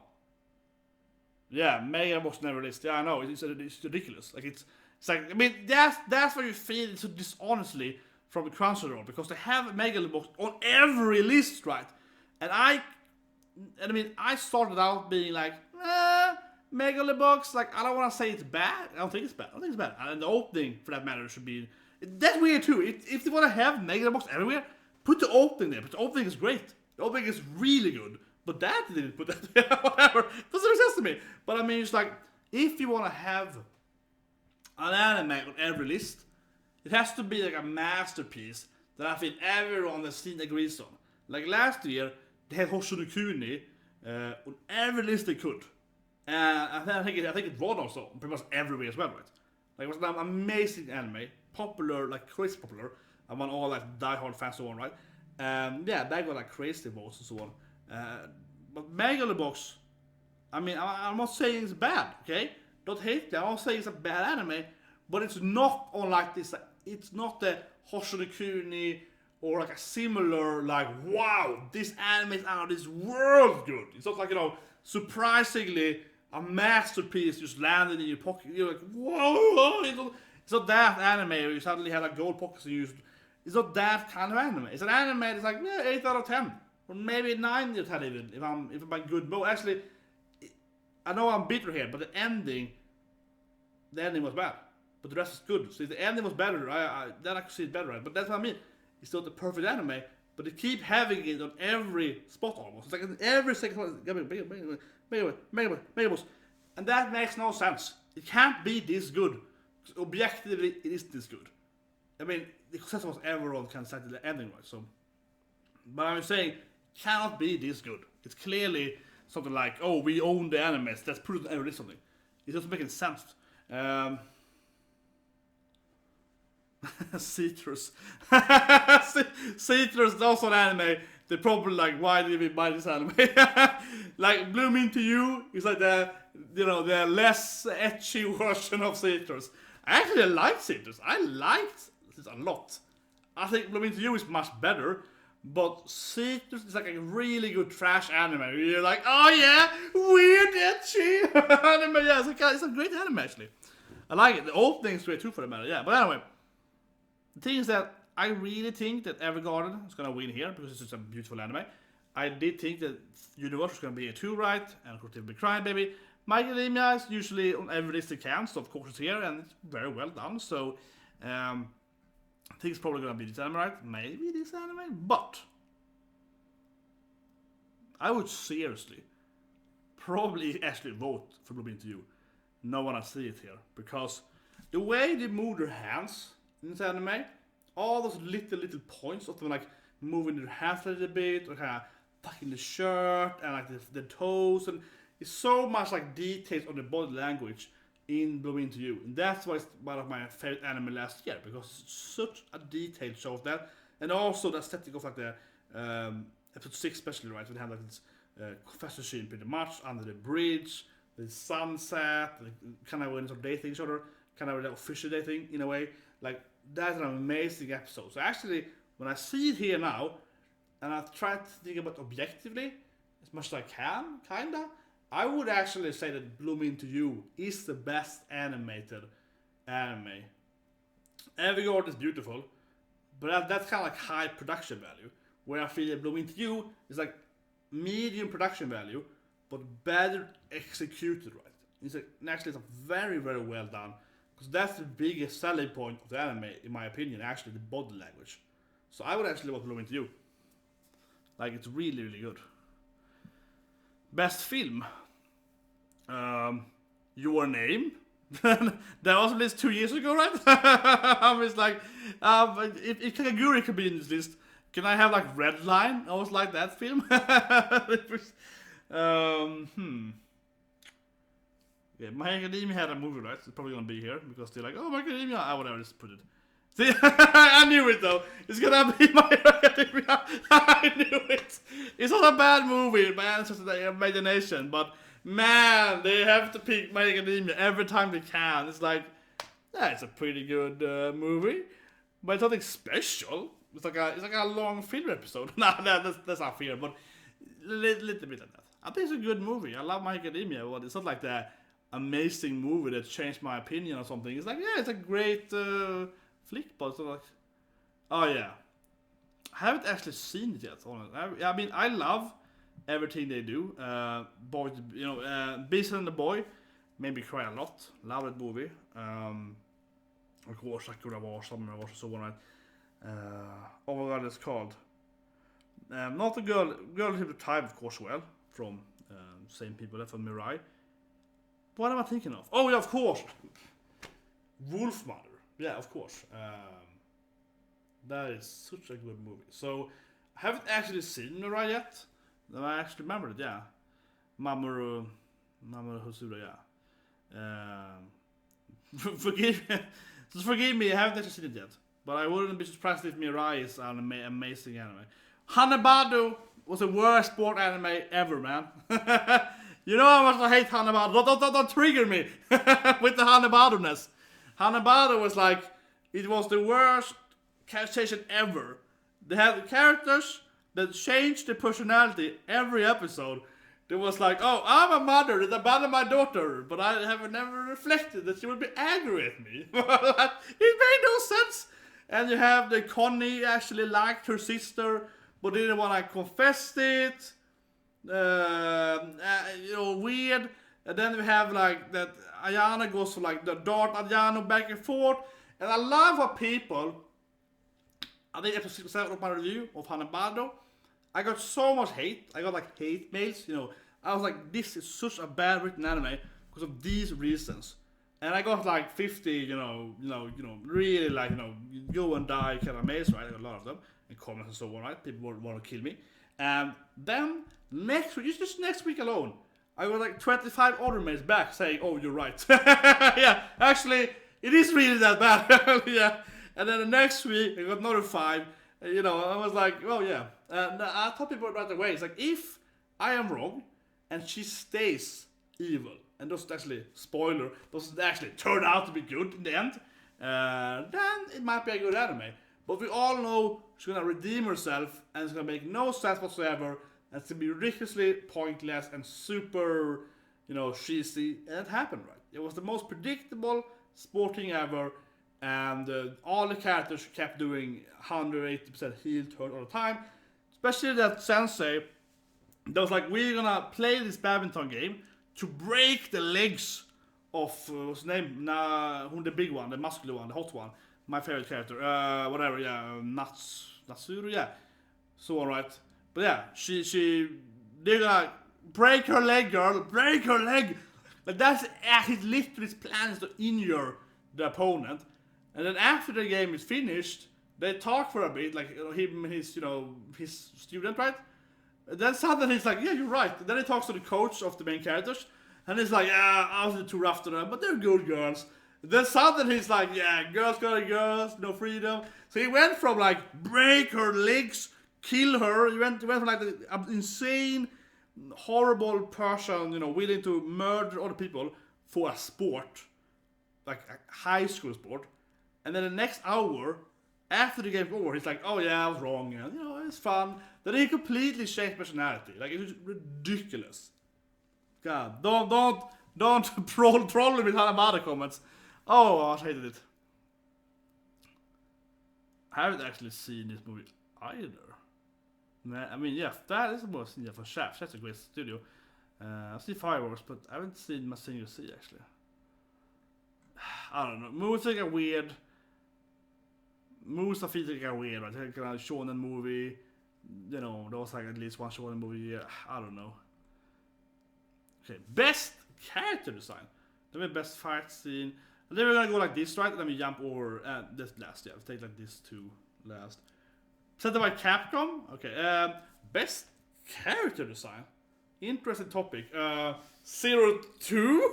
Can she finally win something for reals? I would pick 02 probably.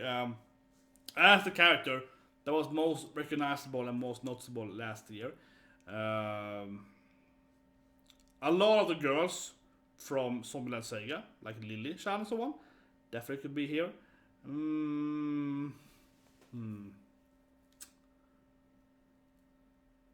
Rimmaru maybe. I kind of want to give it to Mr. Slime, yeah, because it's a really fun isekai with a slime as the main character. I really love the concept of having normally the weakest enemy in a role-playing game being the main character and eating enemies, so on, the blue mage thing. So I could definitely see Rimmaru, Ansu. Let's pick it. Okay, Everguard. Oh, they cry baby. It's like, oh yeah, they up here. They cry baby. Yeah, they feel so lazy, honestly. They pick like the most popular mainstream popular animes, and they keep like mentioning them like 10 times over. We're not actually trying to come up with a good character list here. Oh, it's actually per anime, or is it now? Yeah, Zombieland Sega, of course, it's there. Oh, Megalobox is there! Megalobox is a freaking guy with the most cliche boxer ever. Are you kidding me? He has an afro, and he fights, and there's like a mech posh on him. It's like, it is far from the best character design. It is one thing I would say about Megalobox. Is it not the best character design? Every other point of Megalobox, it's like the 8th point of it, is more valid than this thing. This is at least so far reasonable. Actually, the direction was bad too, but yeah, like this is the least one, I would say. Look at the character. He's the most cliche boxer. How can you claim that this is good character design? I'm not saying it's bad, I'm just saying it's like, how can we make something that is like, everyone recognize as a boxer. There's something like, let's look at every other anime ever and take out the boxer. Oh, there it is. Yoshita, yeah. Look at like One Piece with Luffy, he's a boxer in, what's it called? Long Ring Ride Island, the Davy Jones Cup. So yeah, the Davy Jones Cup in One Piece. Luffy has an after right, he's a boxer.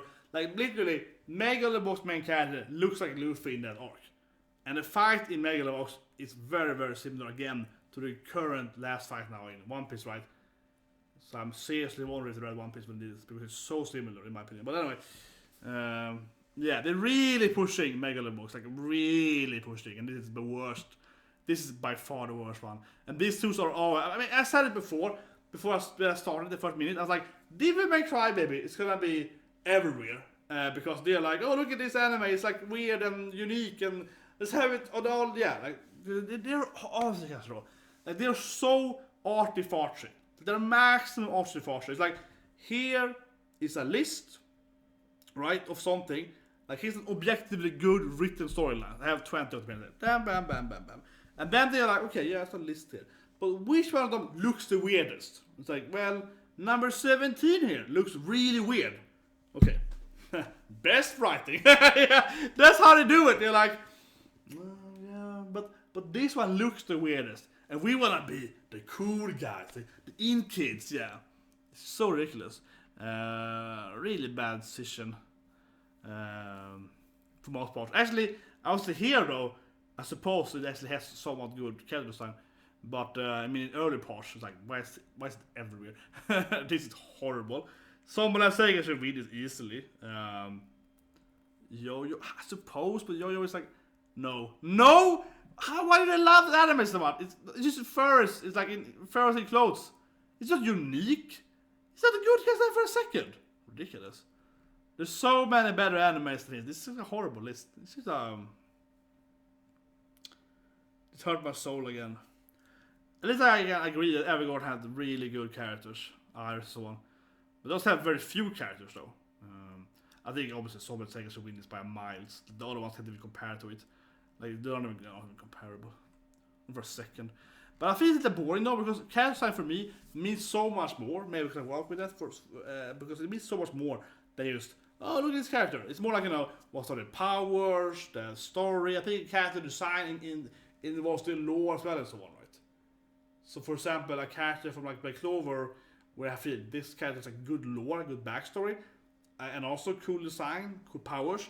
It's more interesting to me this as a character design, as a total character, than, for example, a character in Evergarden who has like no backstory whatsoever. There are a couple of characters have great backstories, then the other ones have like nothing. And they look pretty good, but they have no story. They have a personality, but they have nothing like that, right? So it's like that to me at least feels like a very shallow character design, which is purely just the appearance. And I feel like character has the appearance, but also the meaning of the appearance. So if I take Ram here, Ram has blue hair, right? And that means something because she's the blue Uni in our series, right? And her sister Ram is the red Uni. So that means that blue and red, her hair and the sign of the bluish shape and so on, right? Actually has blue hair for that matter, but yeah, in the bottom here. So the blueness of Rem has a deeper meaning. This being like, oh look, it's a blue-haired girl. It actually makes sense because they're red and blue, and they combine and they have one horn each, and the wooden thing and so on, right? And the weapon is kind of like, it actually has like a lot of meaning that she's blue. But yeah, Ram is best girl. Ram is best girl. But I mean, her reasoning of being blue is deeper than just being, oh, it's aesthetically pleasing, right? But in Evergarden, I think it has really, really beautiful design. My favorite is Iris. She's amazing. Iris has an episode about her. She has an episode, like an ex-boyfriend kind of thing, her family. So she has like a full character story. Where, what's her name? Like, Cataleya? Is that her name? Something like that. The very hot, attractive one with like tanned skin or something like that. I'll say the most bustle me up-high character. She has no story, right, in Evergarden. But I can remember this. She has like strong personality, but she has like no story, and she has a lot of like, she has a gold chain and so on. But there's no story like, did she get that chain maybe from her mother or whatever. It's nothing like really building up her outfit, or why she's kind of like, a flirty one and kind of like a frisky. Yeah, nothing's building up that. So she's like a very, very, very beautifully designed character on a very surface level, right? And there's nothing behind that. Where Rem again has much more to her. This is how she looks, right? So I think Evergarden, yeah, but also nah, because half the characters are kind of like whatever. And with Zombieland Sega, every girl has meaning here, like how they look, why the heart has on Lily, and the star, and why she's the clothing and so on. Like Zombieland Sega, every character's outfit, their design, the different outfits for the singing and so on, different episodes, actually are quite different, and they have more meaning to them. They spin that right. And Megalobox is like, oh, here's the most cliche boxer guy ever in history. It has zero meaning to it. It's like being just, this is what everyone will recognize as a boxer. We're lazy. That is my opinion about it. Yo-Yo, I can say, has good design, because that everyone looks crazy in that. Yeah, that is a good design anime, in my opinion. Good design anime, because everyone's unique feel to it, and there's a lot of story about it. Why it's this fit the personality. That has a lot of meaning to it. Agresco, no meaning to it whatsoever, in my opinion. It's a anthropomorphic animal, right? In a business suit. That's been done before. Doesn't mean anything special with it. It's just, I feel it's sad to have this anime so much everywhere. And I mean, I can see, like on a shallow level, where Evergarden is here. Because like at first glance it should win. But I think it was like, no, I think Zombie Sega is better for me, at least by far. But even at first glance, but still, I was like, no, yeah, it's high up there. But like every other character isn't really high up there, right? But this I can't even see it. Like, what do you mean here? I can't even see this. This is like this I can't even see. Yo-Yo, yeah, that's very unique. So Yo-Yo is unique. But I would also say that Yo-Yo is almost too unique. Everything is just crazy, and then it actually can't. If everything is crazy, nothing is crazy. So Yo-Yo is kind of like, I like it. I like the design of it. It's very fabulous, and I like fabulous stuff. So I'm like, I like it. It's very fab, but at the same time, I'm like, a little bit of this. But this thing here, though, the animal thing, this is just I don't know. Do Crunchyroll own this anime? Like they keep having it, yeah, it's like here it is, and it's somewhere up here, right? I mean, yeah, even the voice actors here, and it's like, oh, here it is again. Yeah, like It's just ridiculously picked there for no reason I can see this. Anyway, let's go on. Okay, so we just skip this one, and for you, right, I go to the Capcom one. Let me press first though. Okay, My Academia should win this. Just say it, yeah, My Academia should win this. Oh! They actually have Hina versus Hansi. That's all right to do. Obviously, after one, this is clearly the best fight this year. I cried in the fight. It was such a good fight. I don't even have to see more of the list. All for One versus All Might is by far the best fight scene last year. I think it's absolutely amazing, and it's both, is in my opinion, objectively, I would say the best one by every measurement of a good fight, and it's also clearly the most popular fight, I think, by a large margin. So if this doesn't win, I would be so surprised. I think anyone is not gonna vote for this thing. Seeing that I don't agree even that every garden has the best animation. I think it's second best. As I mentioned earlier, with Bloom Into You. Yeah, I got a lot of views in that. I mean, one of those like mashup where like almost 1 million views. so I think a lot of people have seen me cry over this thing because I think I'm like a 10 matchup, and my own video had many thousand views, right? And yeah, very high up there. And all the mashups. I think if you count mashup as just total views, I think I have like 2 million views on that altogether on my crying for this episode. So it's a lot of them out there. But anyway, Bloom Into You, I think is almost better than Every Garden. The match wise. This is funny though. You know, it's not so. This is funny. Hopefully have Asobi and Sebastian when they kind of slap each other. The slap umpire battle. Okay, but this thing can be here. Anything goes. I feel, yeah, it's a good episode. It's a comedy in a fight. I think this for me isn't, you know. Then you might have Kaguri when they play card games, right? So if it's really weird. Naruto and Sasuke. Ooh, that's true. Jiren. Ooh, yeah. Oh, Black Clover! It's somewhere! They actually have Black Clover somewhere! It's sponsored by Capcom, so it's not picked by Crunchyroll! That's why it's here! That's why it's here! That's why Crunchyroll hates Black Clover for some reason, right? I don't know why they hate it so much. But this list here is done by Devil May Cry 5, you know, commercials for Capcom, and they're like, have you seen this anime, guys? It's really badass. It's called Black Clover. It's kind of like our game where you fight and there's cool effects and so on. So they actually have Yami list there. So finally, Black Clover is somewhere on the list. I mean, honestly, I think only the opening one should have been Black Clover, but still, though. I mean, actually, Best Boy was a horrible list. So Asuna could have been that list because that, though, 3 of the 6 Best Boys were really bad picks. So it could have been Asta there. But yeah, this is good here. Years Goku. Was that last year? It feels like it was like 3 years ago because it was such a long fight. But I guess it ended last year or something like that.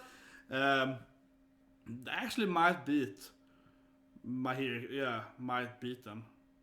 But honestly, I think it's far less. It's not even close to that. Because all for one, it's much more emotional battle. It's a great fight, much more interesting than Years Goku. Goku's like, oh, I'll try and stay this and power up in this fight, yeah. That, My Academia, much more into the fight, into the powers, much more on the line, because you know that Goku's like, oh, Dragon Ball Z, it doesn't matter anyway. So, he doesn't even win in the end anyway. Yeah, he doesn't even win in the end anyway, Goku. Spoilers. No, but like that fight is really weird because they fight, and then there are still more episodes after the Goku fights, where the other character also fights. So it's like, the final episode isn't the final battle. It's final battle, but the final battle with Yuri and Goku. Like, Goku has his final battle in a way, before the final battle, and then Yuri has more battles.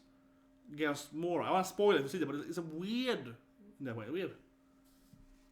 Yeah, and it's the biggest, it's the biggest plot thing ever. But I mean, it's a really weird thing because it's like, I actually really loved the last episode of Dragon Ball Super. It was a great ending of it. But at the same time, it's weird how they do that after Goku went his ultimate power thing. in the previous 2 episodes, right? Isn't that really funky? So the last fight, that to me is kind of lowered the value of the fight because Goku couldn't win himself. And then it's like, I want to spoil the scene, but it's a weird thing.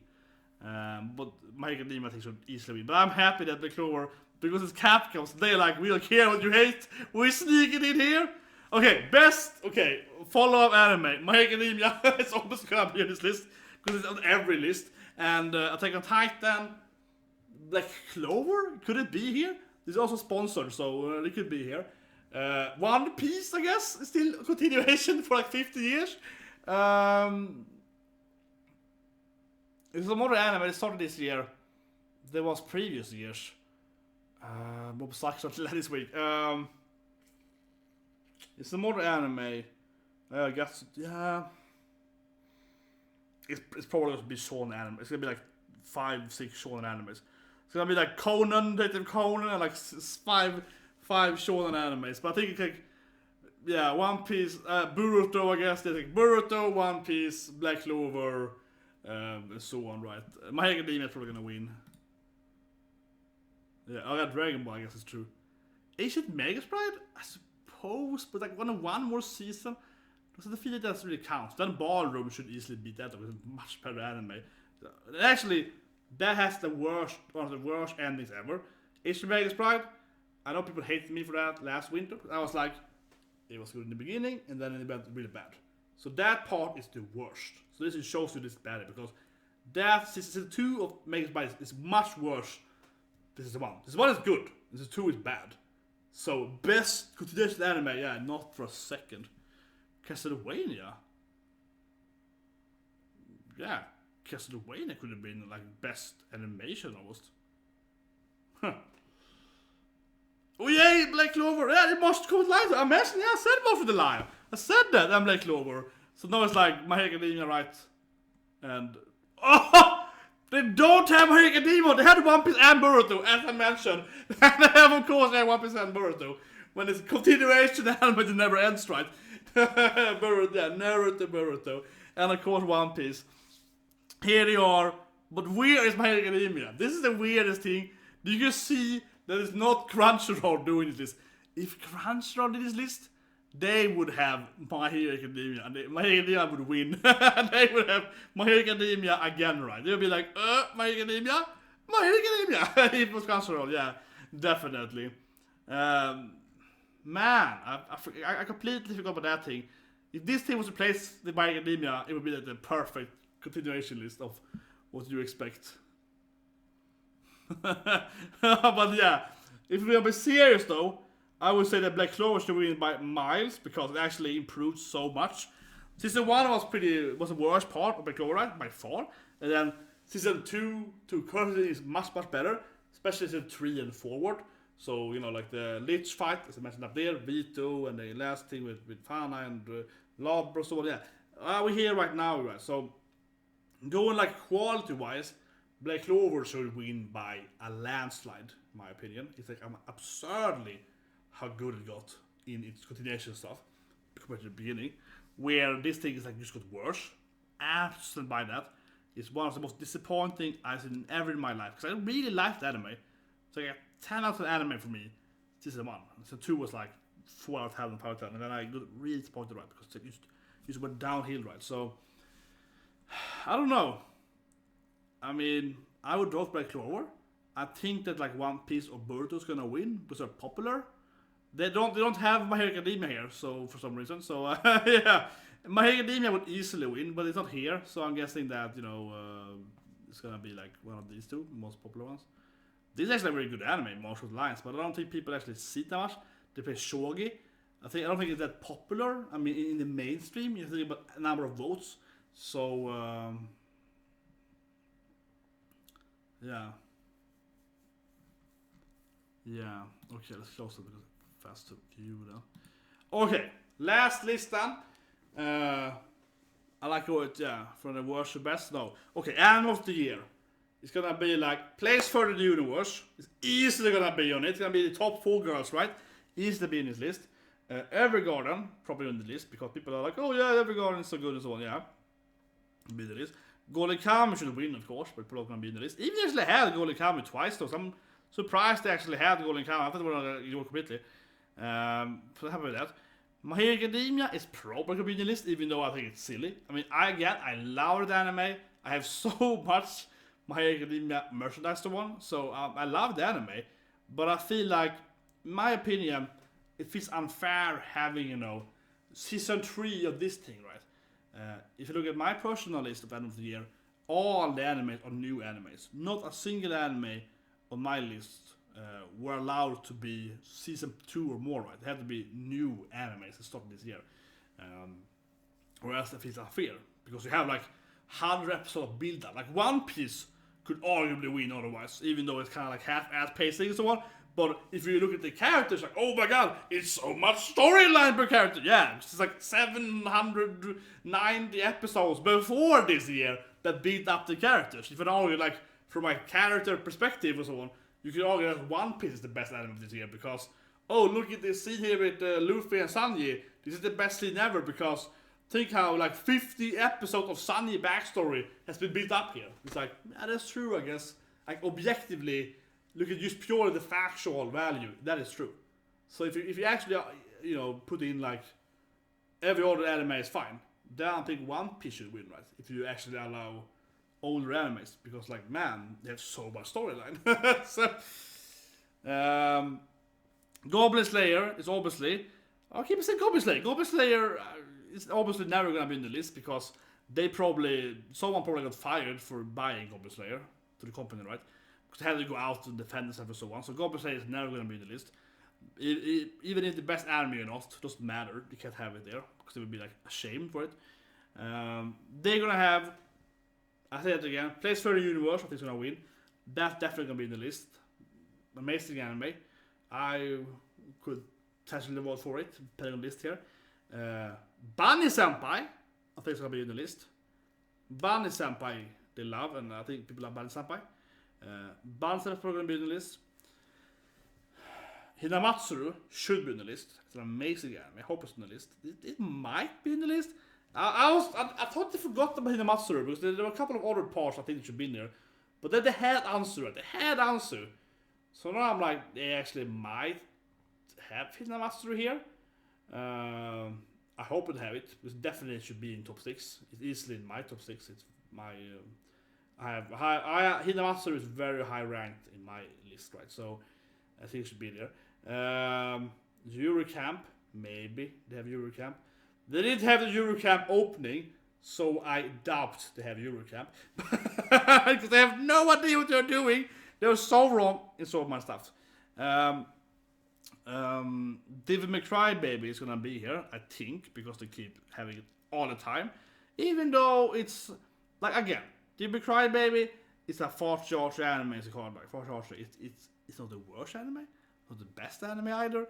But because it looks so different, they're like, oh my god, masterpiece! With the actual writing and narration and characters, in my opinion, are okay. Okay, so what I mean, I don't hate it. I don't think it's bad. I think it's great, but I don't think it's a masterpiece just because it looks different, right? I think there are other animes. For example, in my opinion, the best written anime this year is Golden Kamuy. It has the best writing, the best pacing, the best narration of characters, in my opinion. And that anime it's kind of brutal, gruesome, but looks kind of normal in an animation budget, right? If that's gonna be the reason why you don't have that, it's best anime year, so to speak. Because in my opinion, it has a much better storyline than Devil May Cry Baby. Much better.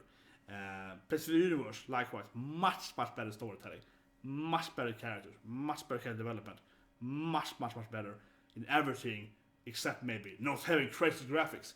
So the graphics should just be one of a spectrum of values, right? It's one out of 10 values, I would say, and it really shouldn't be making it to 10.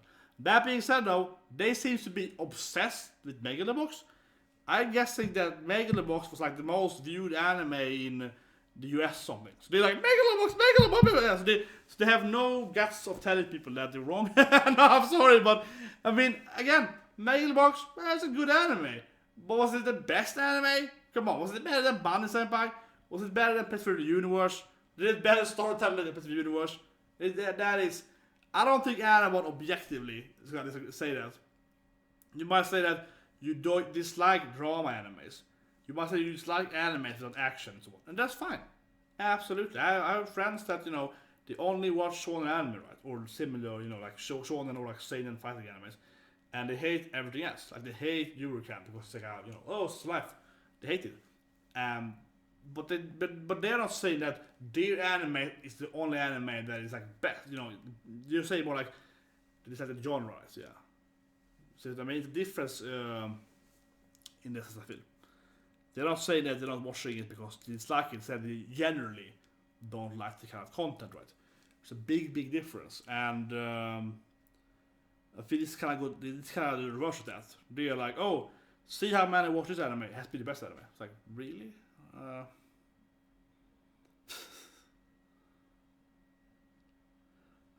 Hanabado. You just want me to kill me. You just want me to die. Chat hates me. Hanabado. Oh god, it's the worst anime of the year. Okay. Well, okay. Again, Devil Cry Baby. I would be very surprised if it's not here because they love how, different it is, how such a guy it is. They love that. Pets for the Universe, Void Evergarden. I do think they're gonna have Zombieland Sega here. Because they have had Zombieland Sega a few times by now, like here and so on, and they wanna be, oh, Lively is a good character and Saki is a good character, and so they wanna have. I think they're gonna have it to make some point. There's gonna be some other anime, it's gonna blow our mind. Okay. Oh yeah, see, 2 first, yeah, obvious, very obvious. This is obvious they're gonna be here, very obvious. Pets for the Universe, Baby. A Megalobox and every garden. It's such a bad list. It's such an unpredictable list. It really is like the Oscar. They're like, yeah, it's the Oscars. They're like, well, I feel they kind of start here, right? They kind of like, first they do their top 6 animes. They're like, a lot of people like Megalobox. Let's have Megalobox as, best anime. And then they're like, who should be best male character? Yo! Best design looking character? Yo! And he's taking like him every time. It's so ridiculous. It's so ridiculous. Obviously Megalobox gonna be here. It's so ridiculous. The people are probably gonna vote for it because people are like, oh my god, best boxing anime ever. I'm not saying that, you can what you want to, right? But I'm just saying, like, come on, it's actually, I think it's fairer to say that Megalobox is the best anime this year. That to me is it's more true than that it's the best designed anime, character design anime, if anything at least. Because I mean, best anime at least takes everything, storytelling, fights, consideration, all of that, right, in consideration. But this here, which is just how they look as kind of backstories and so on, personality-wise, and kind of act, the general characters, behavior and abilities. Come on. Is anyone truly think that this is the best one? It's just the most standard boxer guy with, I say it like that, yeah, but you know what I mean. This to me is a ridiculous nomination. This here actually is like much more reasonable. Because then you could argue, say that, you like the storyline, you like the fights, and so on. Here, in this category, it's not about the fights, it's only about, well, I guess it's abilities, both, but it's mainly about just how they look, how their backstory is and so on, right? And how their like behavior is and so on. So I feel like that's a really hard stretch. But also, because Megalobox is here, it's of course gonna be here. Else it wouldn't make any sense, I guess. But yeah, Evergarden of course. And then the last 2 are, I'm pretty much set up. I think I'm gonna be right. Oh! They have Hinamatsuru! I said it! I hope they have Hinamatsuru. They actually have Hinamatsuru here. Wow. They don't have Golden Cameo, which are crazy. They have Bunny Senpai. Come on, like Megalobox better than Bunny Senpai. I'm just laughing. I'm waiting for some people to find this video, and they're gonna like threaten me to, box me in my face because they're like, how can you hate Megalobox so much? And it's just like, I don't hate Megalobox. I like Megalobox. I just like Bunny Senpai, for example, more. I like Slime a more. Like Rimaru, it's a great anime. I like that more, right? Asobase isn't here at all. I love the anime. Great comedy anime. Only Hinamatsu, in my opinion, is better than Asobase in comedy, because Hinamatsu has such a heart and it has comedy. Asobase is just funny. Like Eurocamp. I enjoy Eurocamp more than I enjoy Megalobox, for example. So I would rather have, for example, Eurocamp here than Megalobox. Right. It just feels kind of silly. I think everyone gets it right. I don't have Megalobox, but why is Megalobox in every category all the time? Yeah, the list is like Megalobox 10 times, Evergarden 10 times, and this is exactly what I predicted to that it was gonna be pretty much. If you see my thumbnail, I did it before I did the video. I didn't include Megalobox in it, not as a statement, but more because I was like, this is probably gonna be here. Actually, Megalobox, I suppose, is the one. I mean, I knew that we're gonna have Megalobox in a few places, so that's my biggest surprise to have it like in 10 places. But looking at my thumbnail, I was like, it's gonna be Crybaby, it's gonna be Evergarden, it's gonna be Zombieland Sega. Yeah, my thumbnail is pretty spot on in everything except I don't have Megalobox here, I suppose. But I mean, yeah, that's the only thing that's like super repetitive here. But otherwise, just like last year, they have the same animes 10 times over, right? Last year they had like Hoshiro Kuni, deservedly everywhere, and let's check the Akko. They had Akko like everywhere. They had, and I love those two animes, guys. I love those two animes. I don't, they were right, but I mean, it's like, why do a list of like they're gonna pay for this, and they're like, well, let's just like, let's take like the same thing, right? 20 times over. People gonna love that. Yeah. Why try to make it happy when we can like, yeah.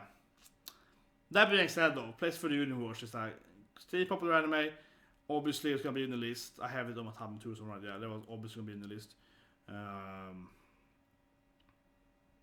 kind of pretty buzzed up at the beer. Yeah, and after seeing these three appearing in every category every time, you're like, oh, it's here again. So it really feels like the Oscars. Yeah, it's like, well, here we have different movies, and here we have one movie, which we are getting this movie like 25 Oscars, right? Oh, it's over. Like, that's kind of how it feels like. They're like, let's just give it to every category. People, it's really, I mean, this list is probably going to end with whatever anime is the most popular of the people, right? If the people that votes. So I say that I don't know if people even care about so much. I apparently can't even vote, maybe because of where I am.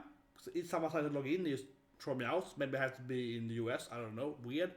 And I'm in the US right now. You know, I used to live in the US, but that's a while back now. But anyway, yeah. So let's just say that, okay, people vote, and it's a big thing to vote in like California, right? Yeah, Cali. And it's like, oh, everyone here likes Megalobox for some reason. Yeah, and then that anime is gonna win like 10 wins straight. Because those people are probably gonna be like, oh, I haven't seen this anime, but it's a Megalobox. It's an anime, it's a Megalobox.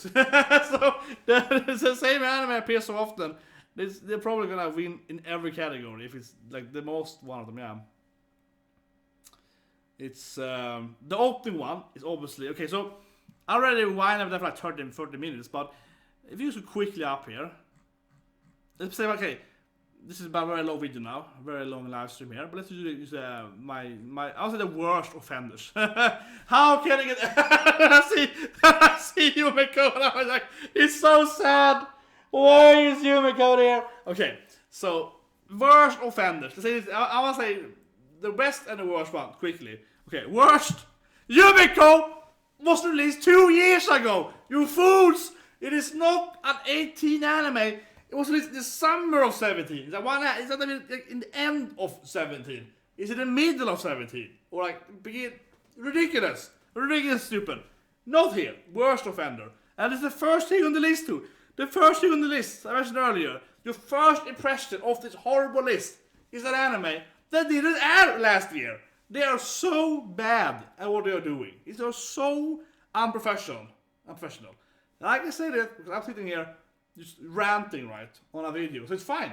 if I was doing like a proper businessman, I could say that. Maybe I couldn't. But I would be like, who should get fired? This is such a bad first impression. That shows you the quality of the list, right? They know people like me. They know people don't order rabbit song, right? They know people are gonna complain that Yumiko is here. They know people are gonna say, this is stupid, shouldn't be here, right? And they pick her first, right? If they didn't have Yumiko here as the first impression, then later on with the best opening they have Kagura again. Then I'll be less angry, right? Because like it's still wrong, it's factually still wrong, but at least like somewhere in the middle of the list, right? And it's like opening, it's a good opening, definitely. I would be less angry, and I'd be like maybe it should count last year, it shouldn't, but I guess like we kind of want that, right? But no, the first thing you see when you open the window is Kagura. That is stupid. This is objectively a horrendously bad job, okay? And I stand by that, because it really is. This is the worst thing in the whole list. Like, it's not because it's factually wrong, because it's factually wrong too, but because it's the first thing, right? That shows you the lack of understanding of producing anything. And I might sound really harsh now, I go like Gordon Ramsay anger now, but I stand by that. It's like, if you're gonna screw up this dinner to me, right? If you make you leave my kitchen here, and you make those scallops, and the very first scallops you give me are like super burnt to crisp, right? That is really, really disappointing, because the first ones we should spend time at least in the beginning, less stressful one. If the 111 scallop are burnt, I'm more like, you suck at this, but at least you did around 100 before, right? And now it's a lot of tickets, a lot of stress, so on. But the very first ones, at least people, that is just silly, right? It's kind of here. The first list you could put an anime from last year, it is so stupid. Anyway, okay, so this is by far the worst offender of every list, right? Kagura. And on this list, of course, Kagura is worst. The winner should be Sakata. Easily. Yo is a horrible pick here. This video is gonna make me hate. This video, I'm gonna come off as someone that hates Megalobox now, which I don't. but I mean, why is Megalobox everywhere? Now when I know how the whole list looks, I'm just like, this list makes me dislike Megalobox. Because it's like, I like Megalobox, but it's not the best, it's not a masterpiece like they wanted it to be, right? So now I feel like an anti-performance. I have to be like, bad. I have to be on the other side of Crunchyroll. It's kind of like, they're telling me the earth is round. I'm like, no, it's flat! It's not round. Yeah, I have to be against them. It's like, I have to take the other side that they take. That's what it is. Oh, it is. Rotten Tomatoes is so bad. You can never trust the score anymore. I will go into that as my finish list, but I'll say one thing. Star Wars 8, right? Star Wars 8, one of the worst movies I've ever seen in my life. Especially how everything the 7 built up, it just ignored or told was false. And some people hate 7, people like 7. Regardless if you like 7 or not, objectively, what 8 did was took a big dump on 7, right? And that is just bad writing. So even if you liked 7, you should hate 8. And if you hate 7, you should still hate 8, because that makes what you hated in 7 even worse, because even more meaningless. So yeah, Star Wars 8 is objectively a bad movie, like factually a bad movie, undisputably a bad produced movie, and the whole casino world is just wasted as well. So it's a bad movie. That has what, like 90% on tomatoes, something like that, but it has like 40 or 30% of user score, right? So the user hates it, but the like official reviewers on the site, they love it, right? And it's like, this is wrong. Like, it has to be some kind of thing here. Like 10 years ago, those values were very, very similar on most movies. And obviously, kind of movie like Star Wars, it is objectively a bad movie. It's like factually, it's wrong in how it ignores everything that happened in 7, or like, and then also it breaks like so much rules with like light speed and like with it breaks a lot of rules established by the other 7 movies. It shouldn't be done. So basically, it is not a Star Wars movie, because everything in it is like suddenly they have new rules in the universe and so on. So yeah, I wish 8 was never produced. I'm a big Star Wars fan. My brother is my biggest Star Wars fan. We are very, very big Star Wars fans. It's my Star Wars. I have like a lot of Star Wars merchandise as well. I have a lot of Star Wars merchandise for many, many years. I even worked at Disney, right? Okay, I have even worked at Disney, and I still want to say that it is the worst thing. Anyway, off topic, but yeah, but it's a good point though. This is very similar, which is like you started to trust less and less of the official, right? And of course, people like on Twitch and YouTube and Twitter and Instagram and so on are becoming more trustworthy because they usually are kind of themselves. Like if you know that I say I don't like an anime or a movie and so on, that is true, right? And if I say I like something, it's probably good because I only say I like stuff when it actually is good. And actually, I'm quite nice. I feel honestly, I feel I'm too nice stuff. But I think I feel that. But now I'm just feeling like Megalobox is like they really love Megalobox so much.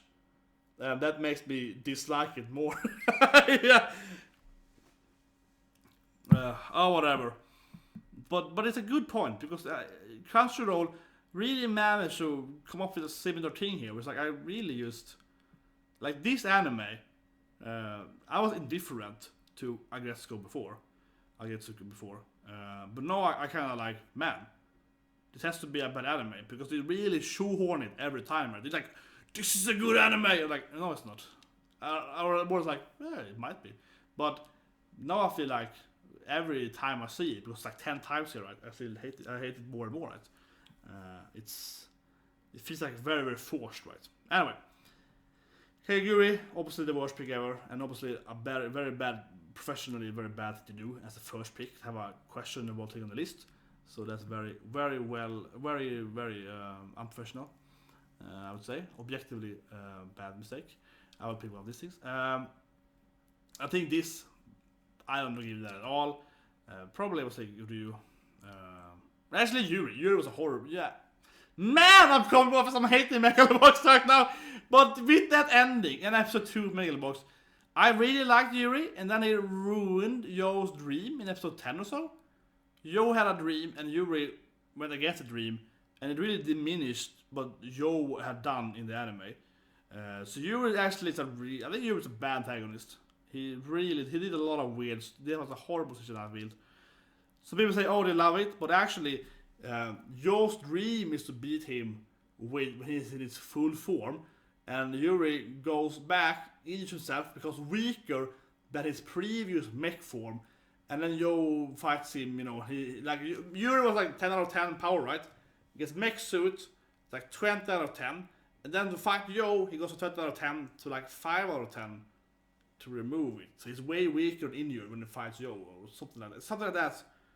And Yo is like, oh yeah, this is fun. I get to fight you. And it really removes Yo's dream of like beating him at his fullest. So it really like removes a little bit of Yo's struggle.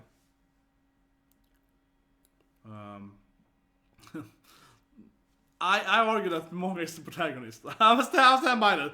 I would definitely pick Surumi. He's like, oh okay. These are hard for me. They both. I probably I want to pick Surumi because I don't want to pick Disney animes. And the winner definitely I think is easily going to be off one.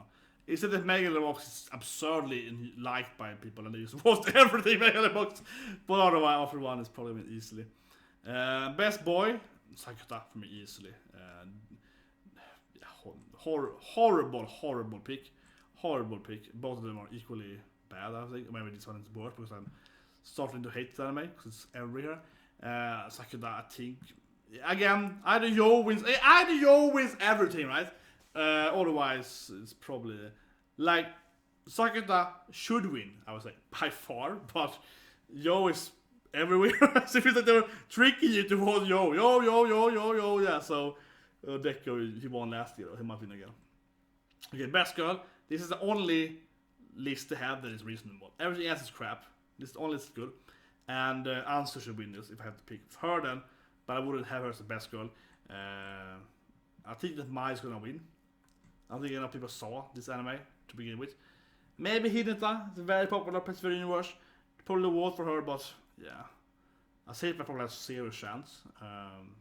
Mai is probably winning. His Waterkoi should win by a landslide. Waterkoi is actually the only good opening here. I think it goes a good opening too, but I mean, comparing these two is like comparing, you know, do you want to eat like a really fancy dinner or like some mac and cheese and the rest of them are kind of like uneatable? No, I actually kind of like it, but these three, in my opinion, these two are uneatable. And this is like, if I have to, I guess I can eat it. And this is like, yeah, this is so good. And this is like, yeah, this is good. And it's like, wow, this is like a master. Wow, it's something. It's just, this is the worst part. Where's Black Rover? This is so bad. Also 2018. Yeah, 17 was released.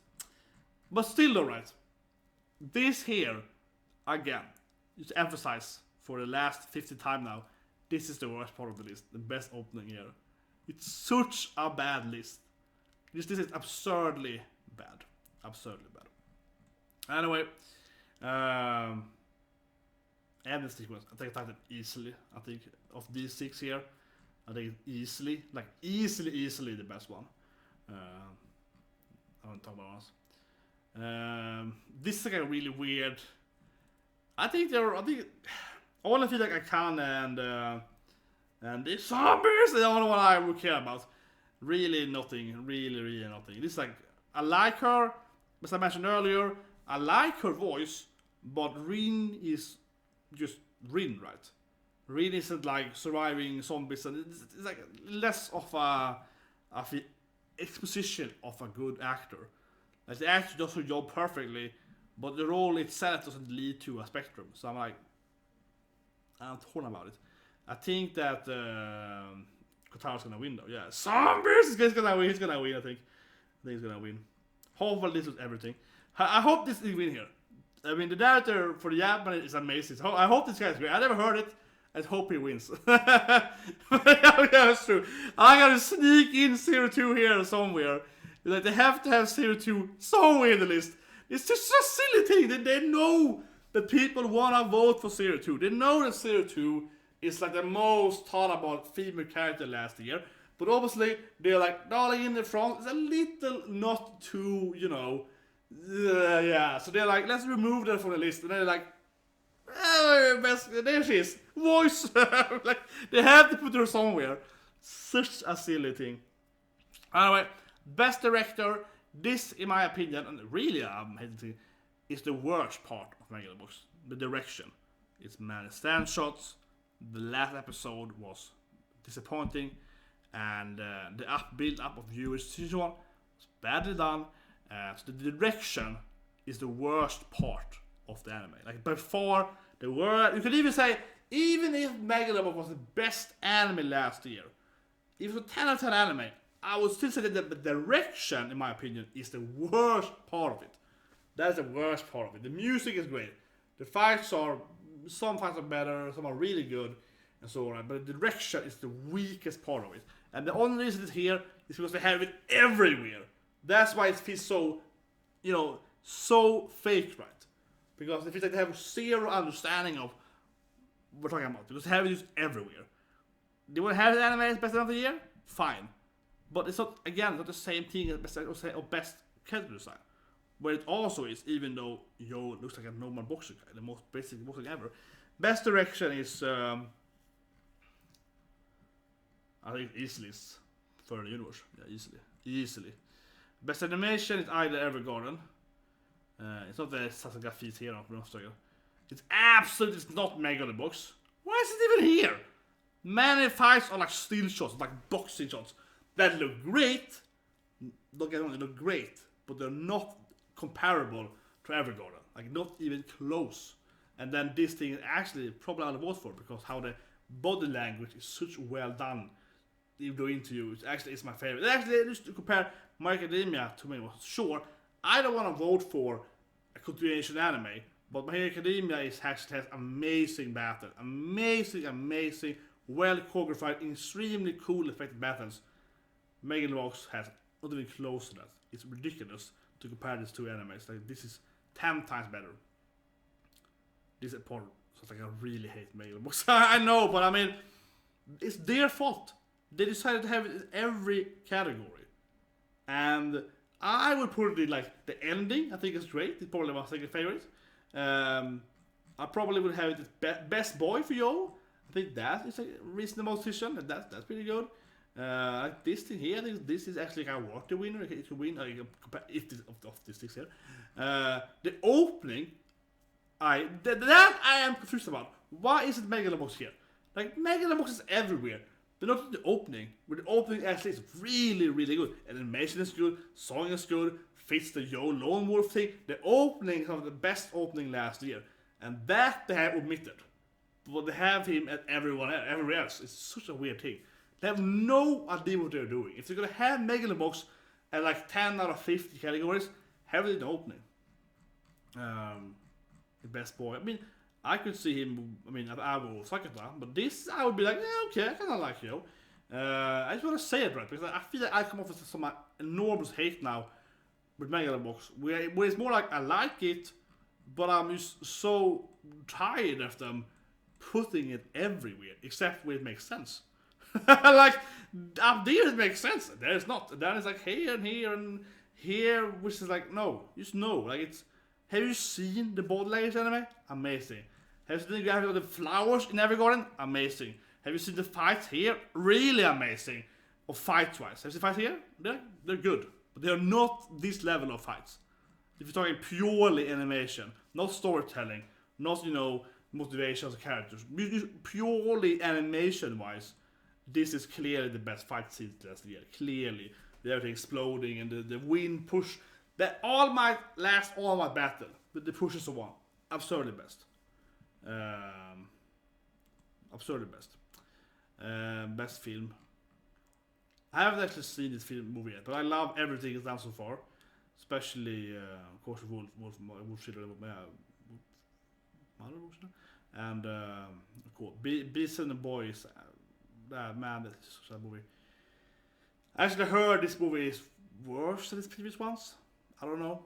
I say I think it's gonna win though, because it's popular anime, so I think it's gonna win. But I'll just leave it at that. And here again, I think Zombie Sega should easily win this thing. Every girl is different. Every girl is into the characters, background stories, different clothing. Very, very good. This like emphasize character design. This anime. No, everything Sasuga. Absolutely not. This is the worst. This is by far the worst. Like this list is like, I love how Yuri looks. I love how the guy with the short he looked. That was cool. Actually, you know, the guy with no legs, he was a really cool design character too. Like Megalobox has some really cool character design. Then this thing down there is like, oh, it's a fur in a suit. It's like, it's supposed to be original. I've seen, you know, Chibi and other similar furry animes and, you know, artwork and so on. Even though artwork, yeah, for like 25 years now, I feel like that's nothing. Like, it's just, I'm not saying that the anime is good or bad, but now talking character design, Yo-Yo, everything was crazy in that thing compared to the thing to left. Yeah, like, is this two even comparable? They aren't. Like, the objectives are comparable. Like, this thing is such a unique animation style and clothing, and it's awesome. This thing here is like the most simplified. It's for me, this is insulting having them next to each other. Like, literally, I'm not even, I like Yo-Yo, okay? I am not a big, I have two coworkers that really, really love Yo-Yo. Like, it's their favorite animes. One of them is obsessed with it. So, you know, they probably would be even more angry here. But I feel angry here.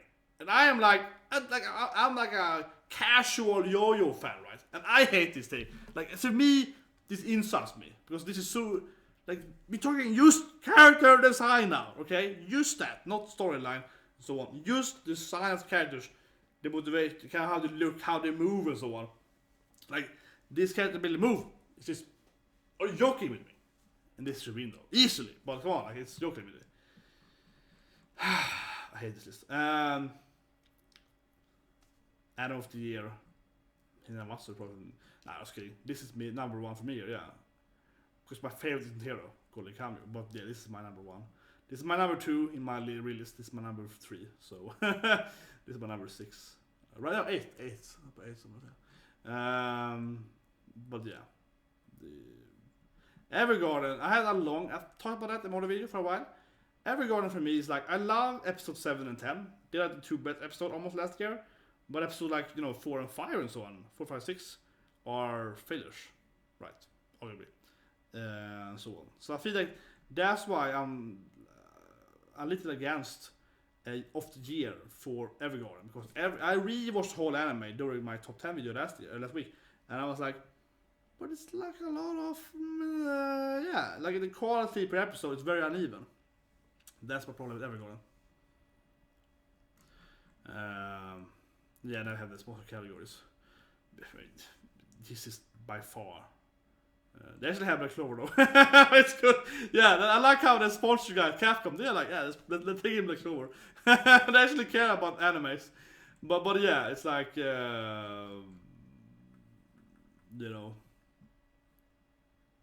it's interesting. That's the list. Crunchyroll, you did it again. Last year, things that last year they were so in love with Little Academia and Hostel Kuni. So even though it was like, well, okay, Akko is like in like 5 places here. It's like Akko, and Phosphorite. It was fine because there were 2 amazing animes, and there also was a lot of My Hero Academia all the time. So, but it was like watchable in a sense. But now instead it's like,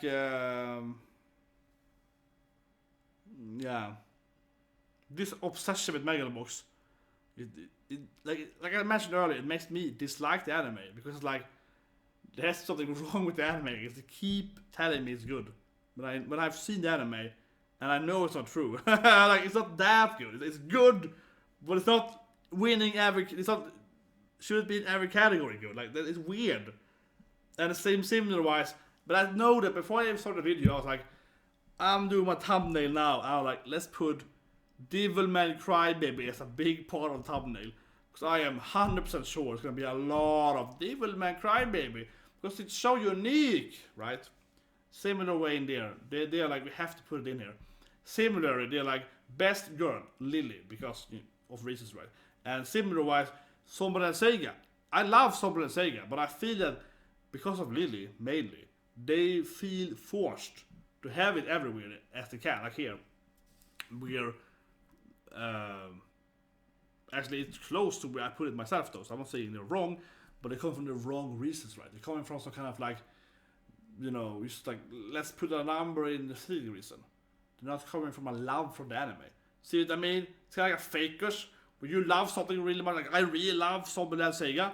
And then this guy tests me like this because he was like agree with me. I'm like, you don't like it. You don't love it like I love it. Yeah, you don't actually love Lily. I actually love Lily for a reason. You, especially Saki, my favorite character. I'm like, no, best girl. Well, yeah, I was like, no, get out of here. You don't know what I'm talking about. Yeah, that's kind of how it feels like. It's kind of like you kind of like have a discussion with your friend.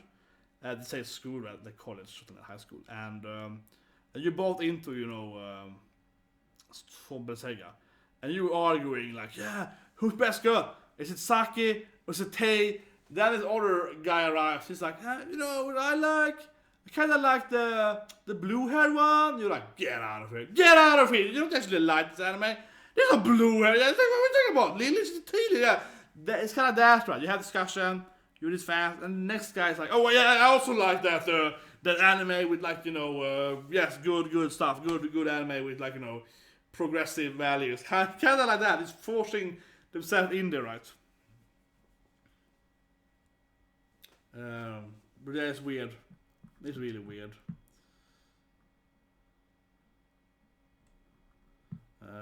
Filler as life.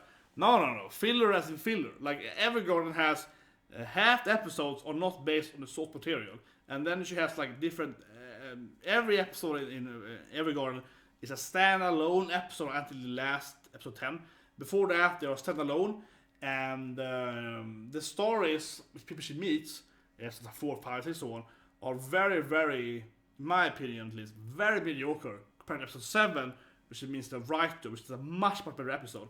So the anime goes like this, because like every second episode is so much better than the last one. Because it's kind of like a Monster of the Week, where each character she interacts with is unique for that episode alone. And then how that character story is determines how good the episode is. So the episodes aren't like, they aren't like 10, they're more like, dunk, dunk, dunk, dunk, dunk, dunk, dunk, dunk. And it's really, really high in 7 and 10, and then it's way lower in like 9 and so on. So I feel that's a massive problem with Evergarden, and why I personally don't have it as my number 1 anime, because I feel like as a whole of an anime, it's not the best anime of the year. But if you ask me what are the best scene, specifically best scene, like emotional scene, well, it's definitely Further Universe. Best scene, like number 1 scene for me, it's by far Place for the Universe. But if I have like second best scene, emotional scene, then I probably put Evergarden.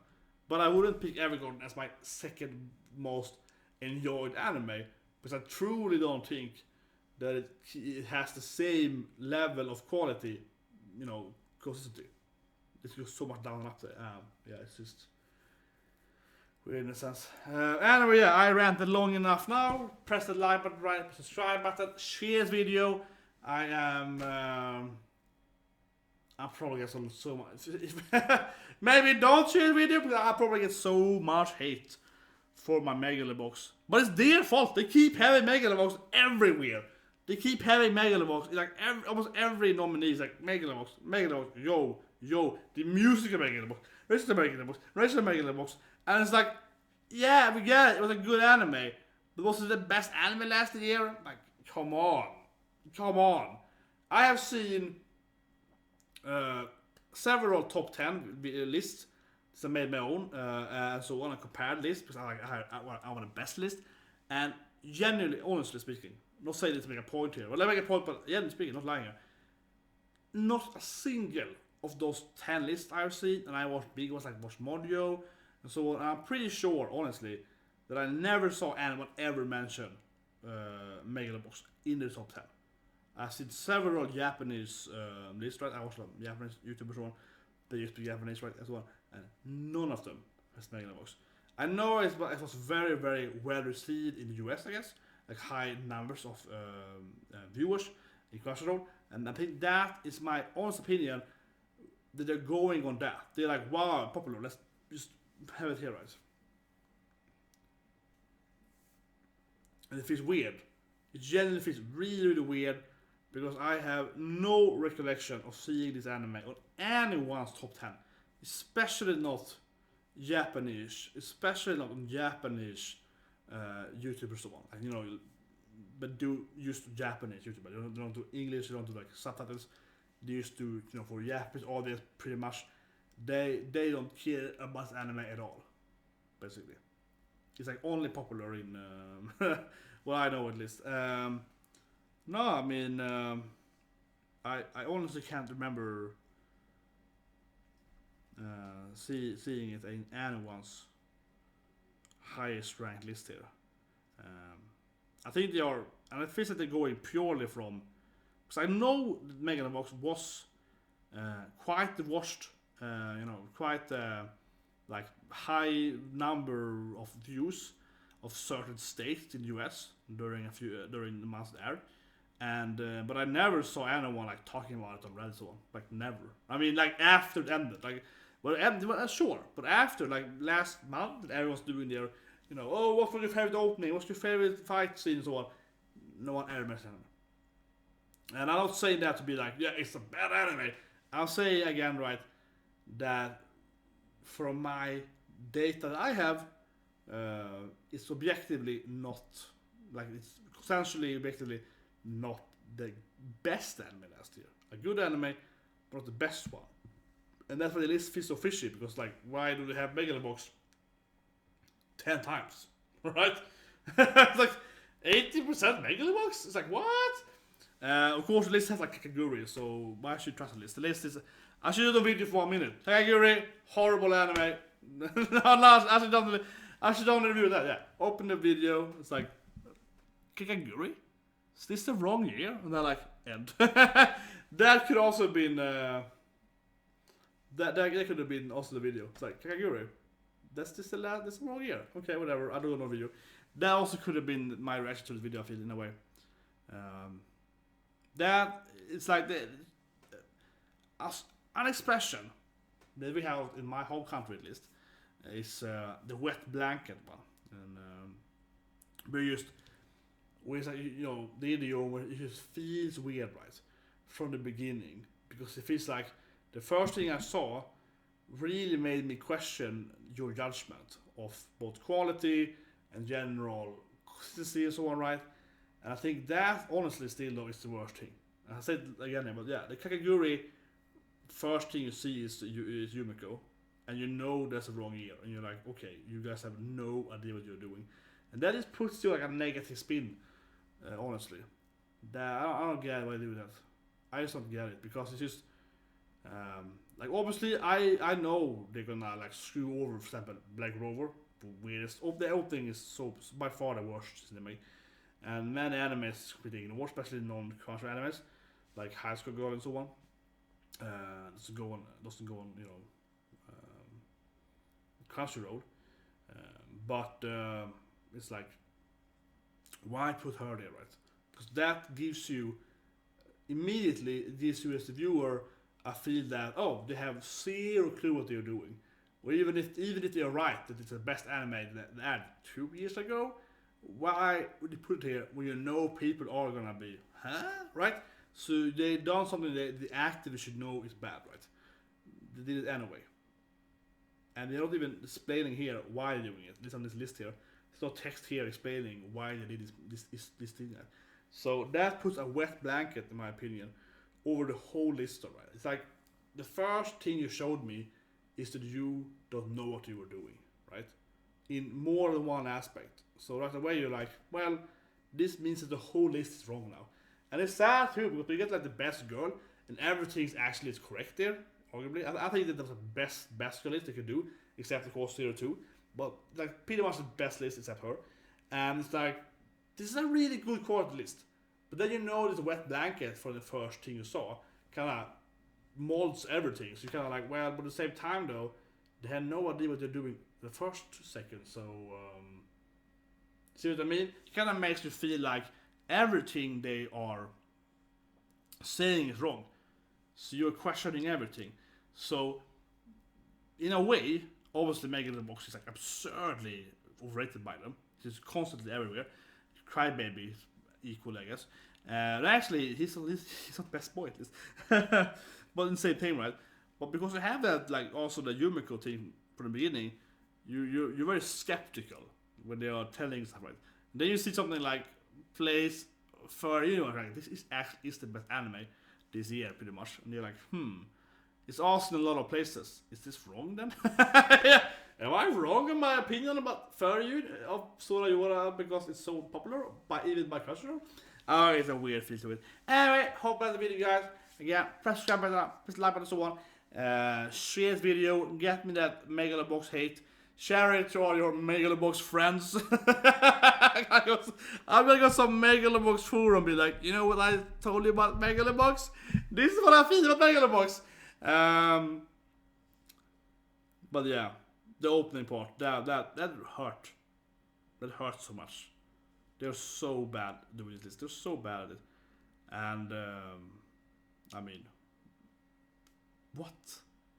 The only good opening is Motekoi. That's a great opening. And the other 5 are mediocre at best. I mean, comparable to that opening. The opening is the win. I would be really disappointed in people if that was the Motekoi.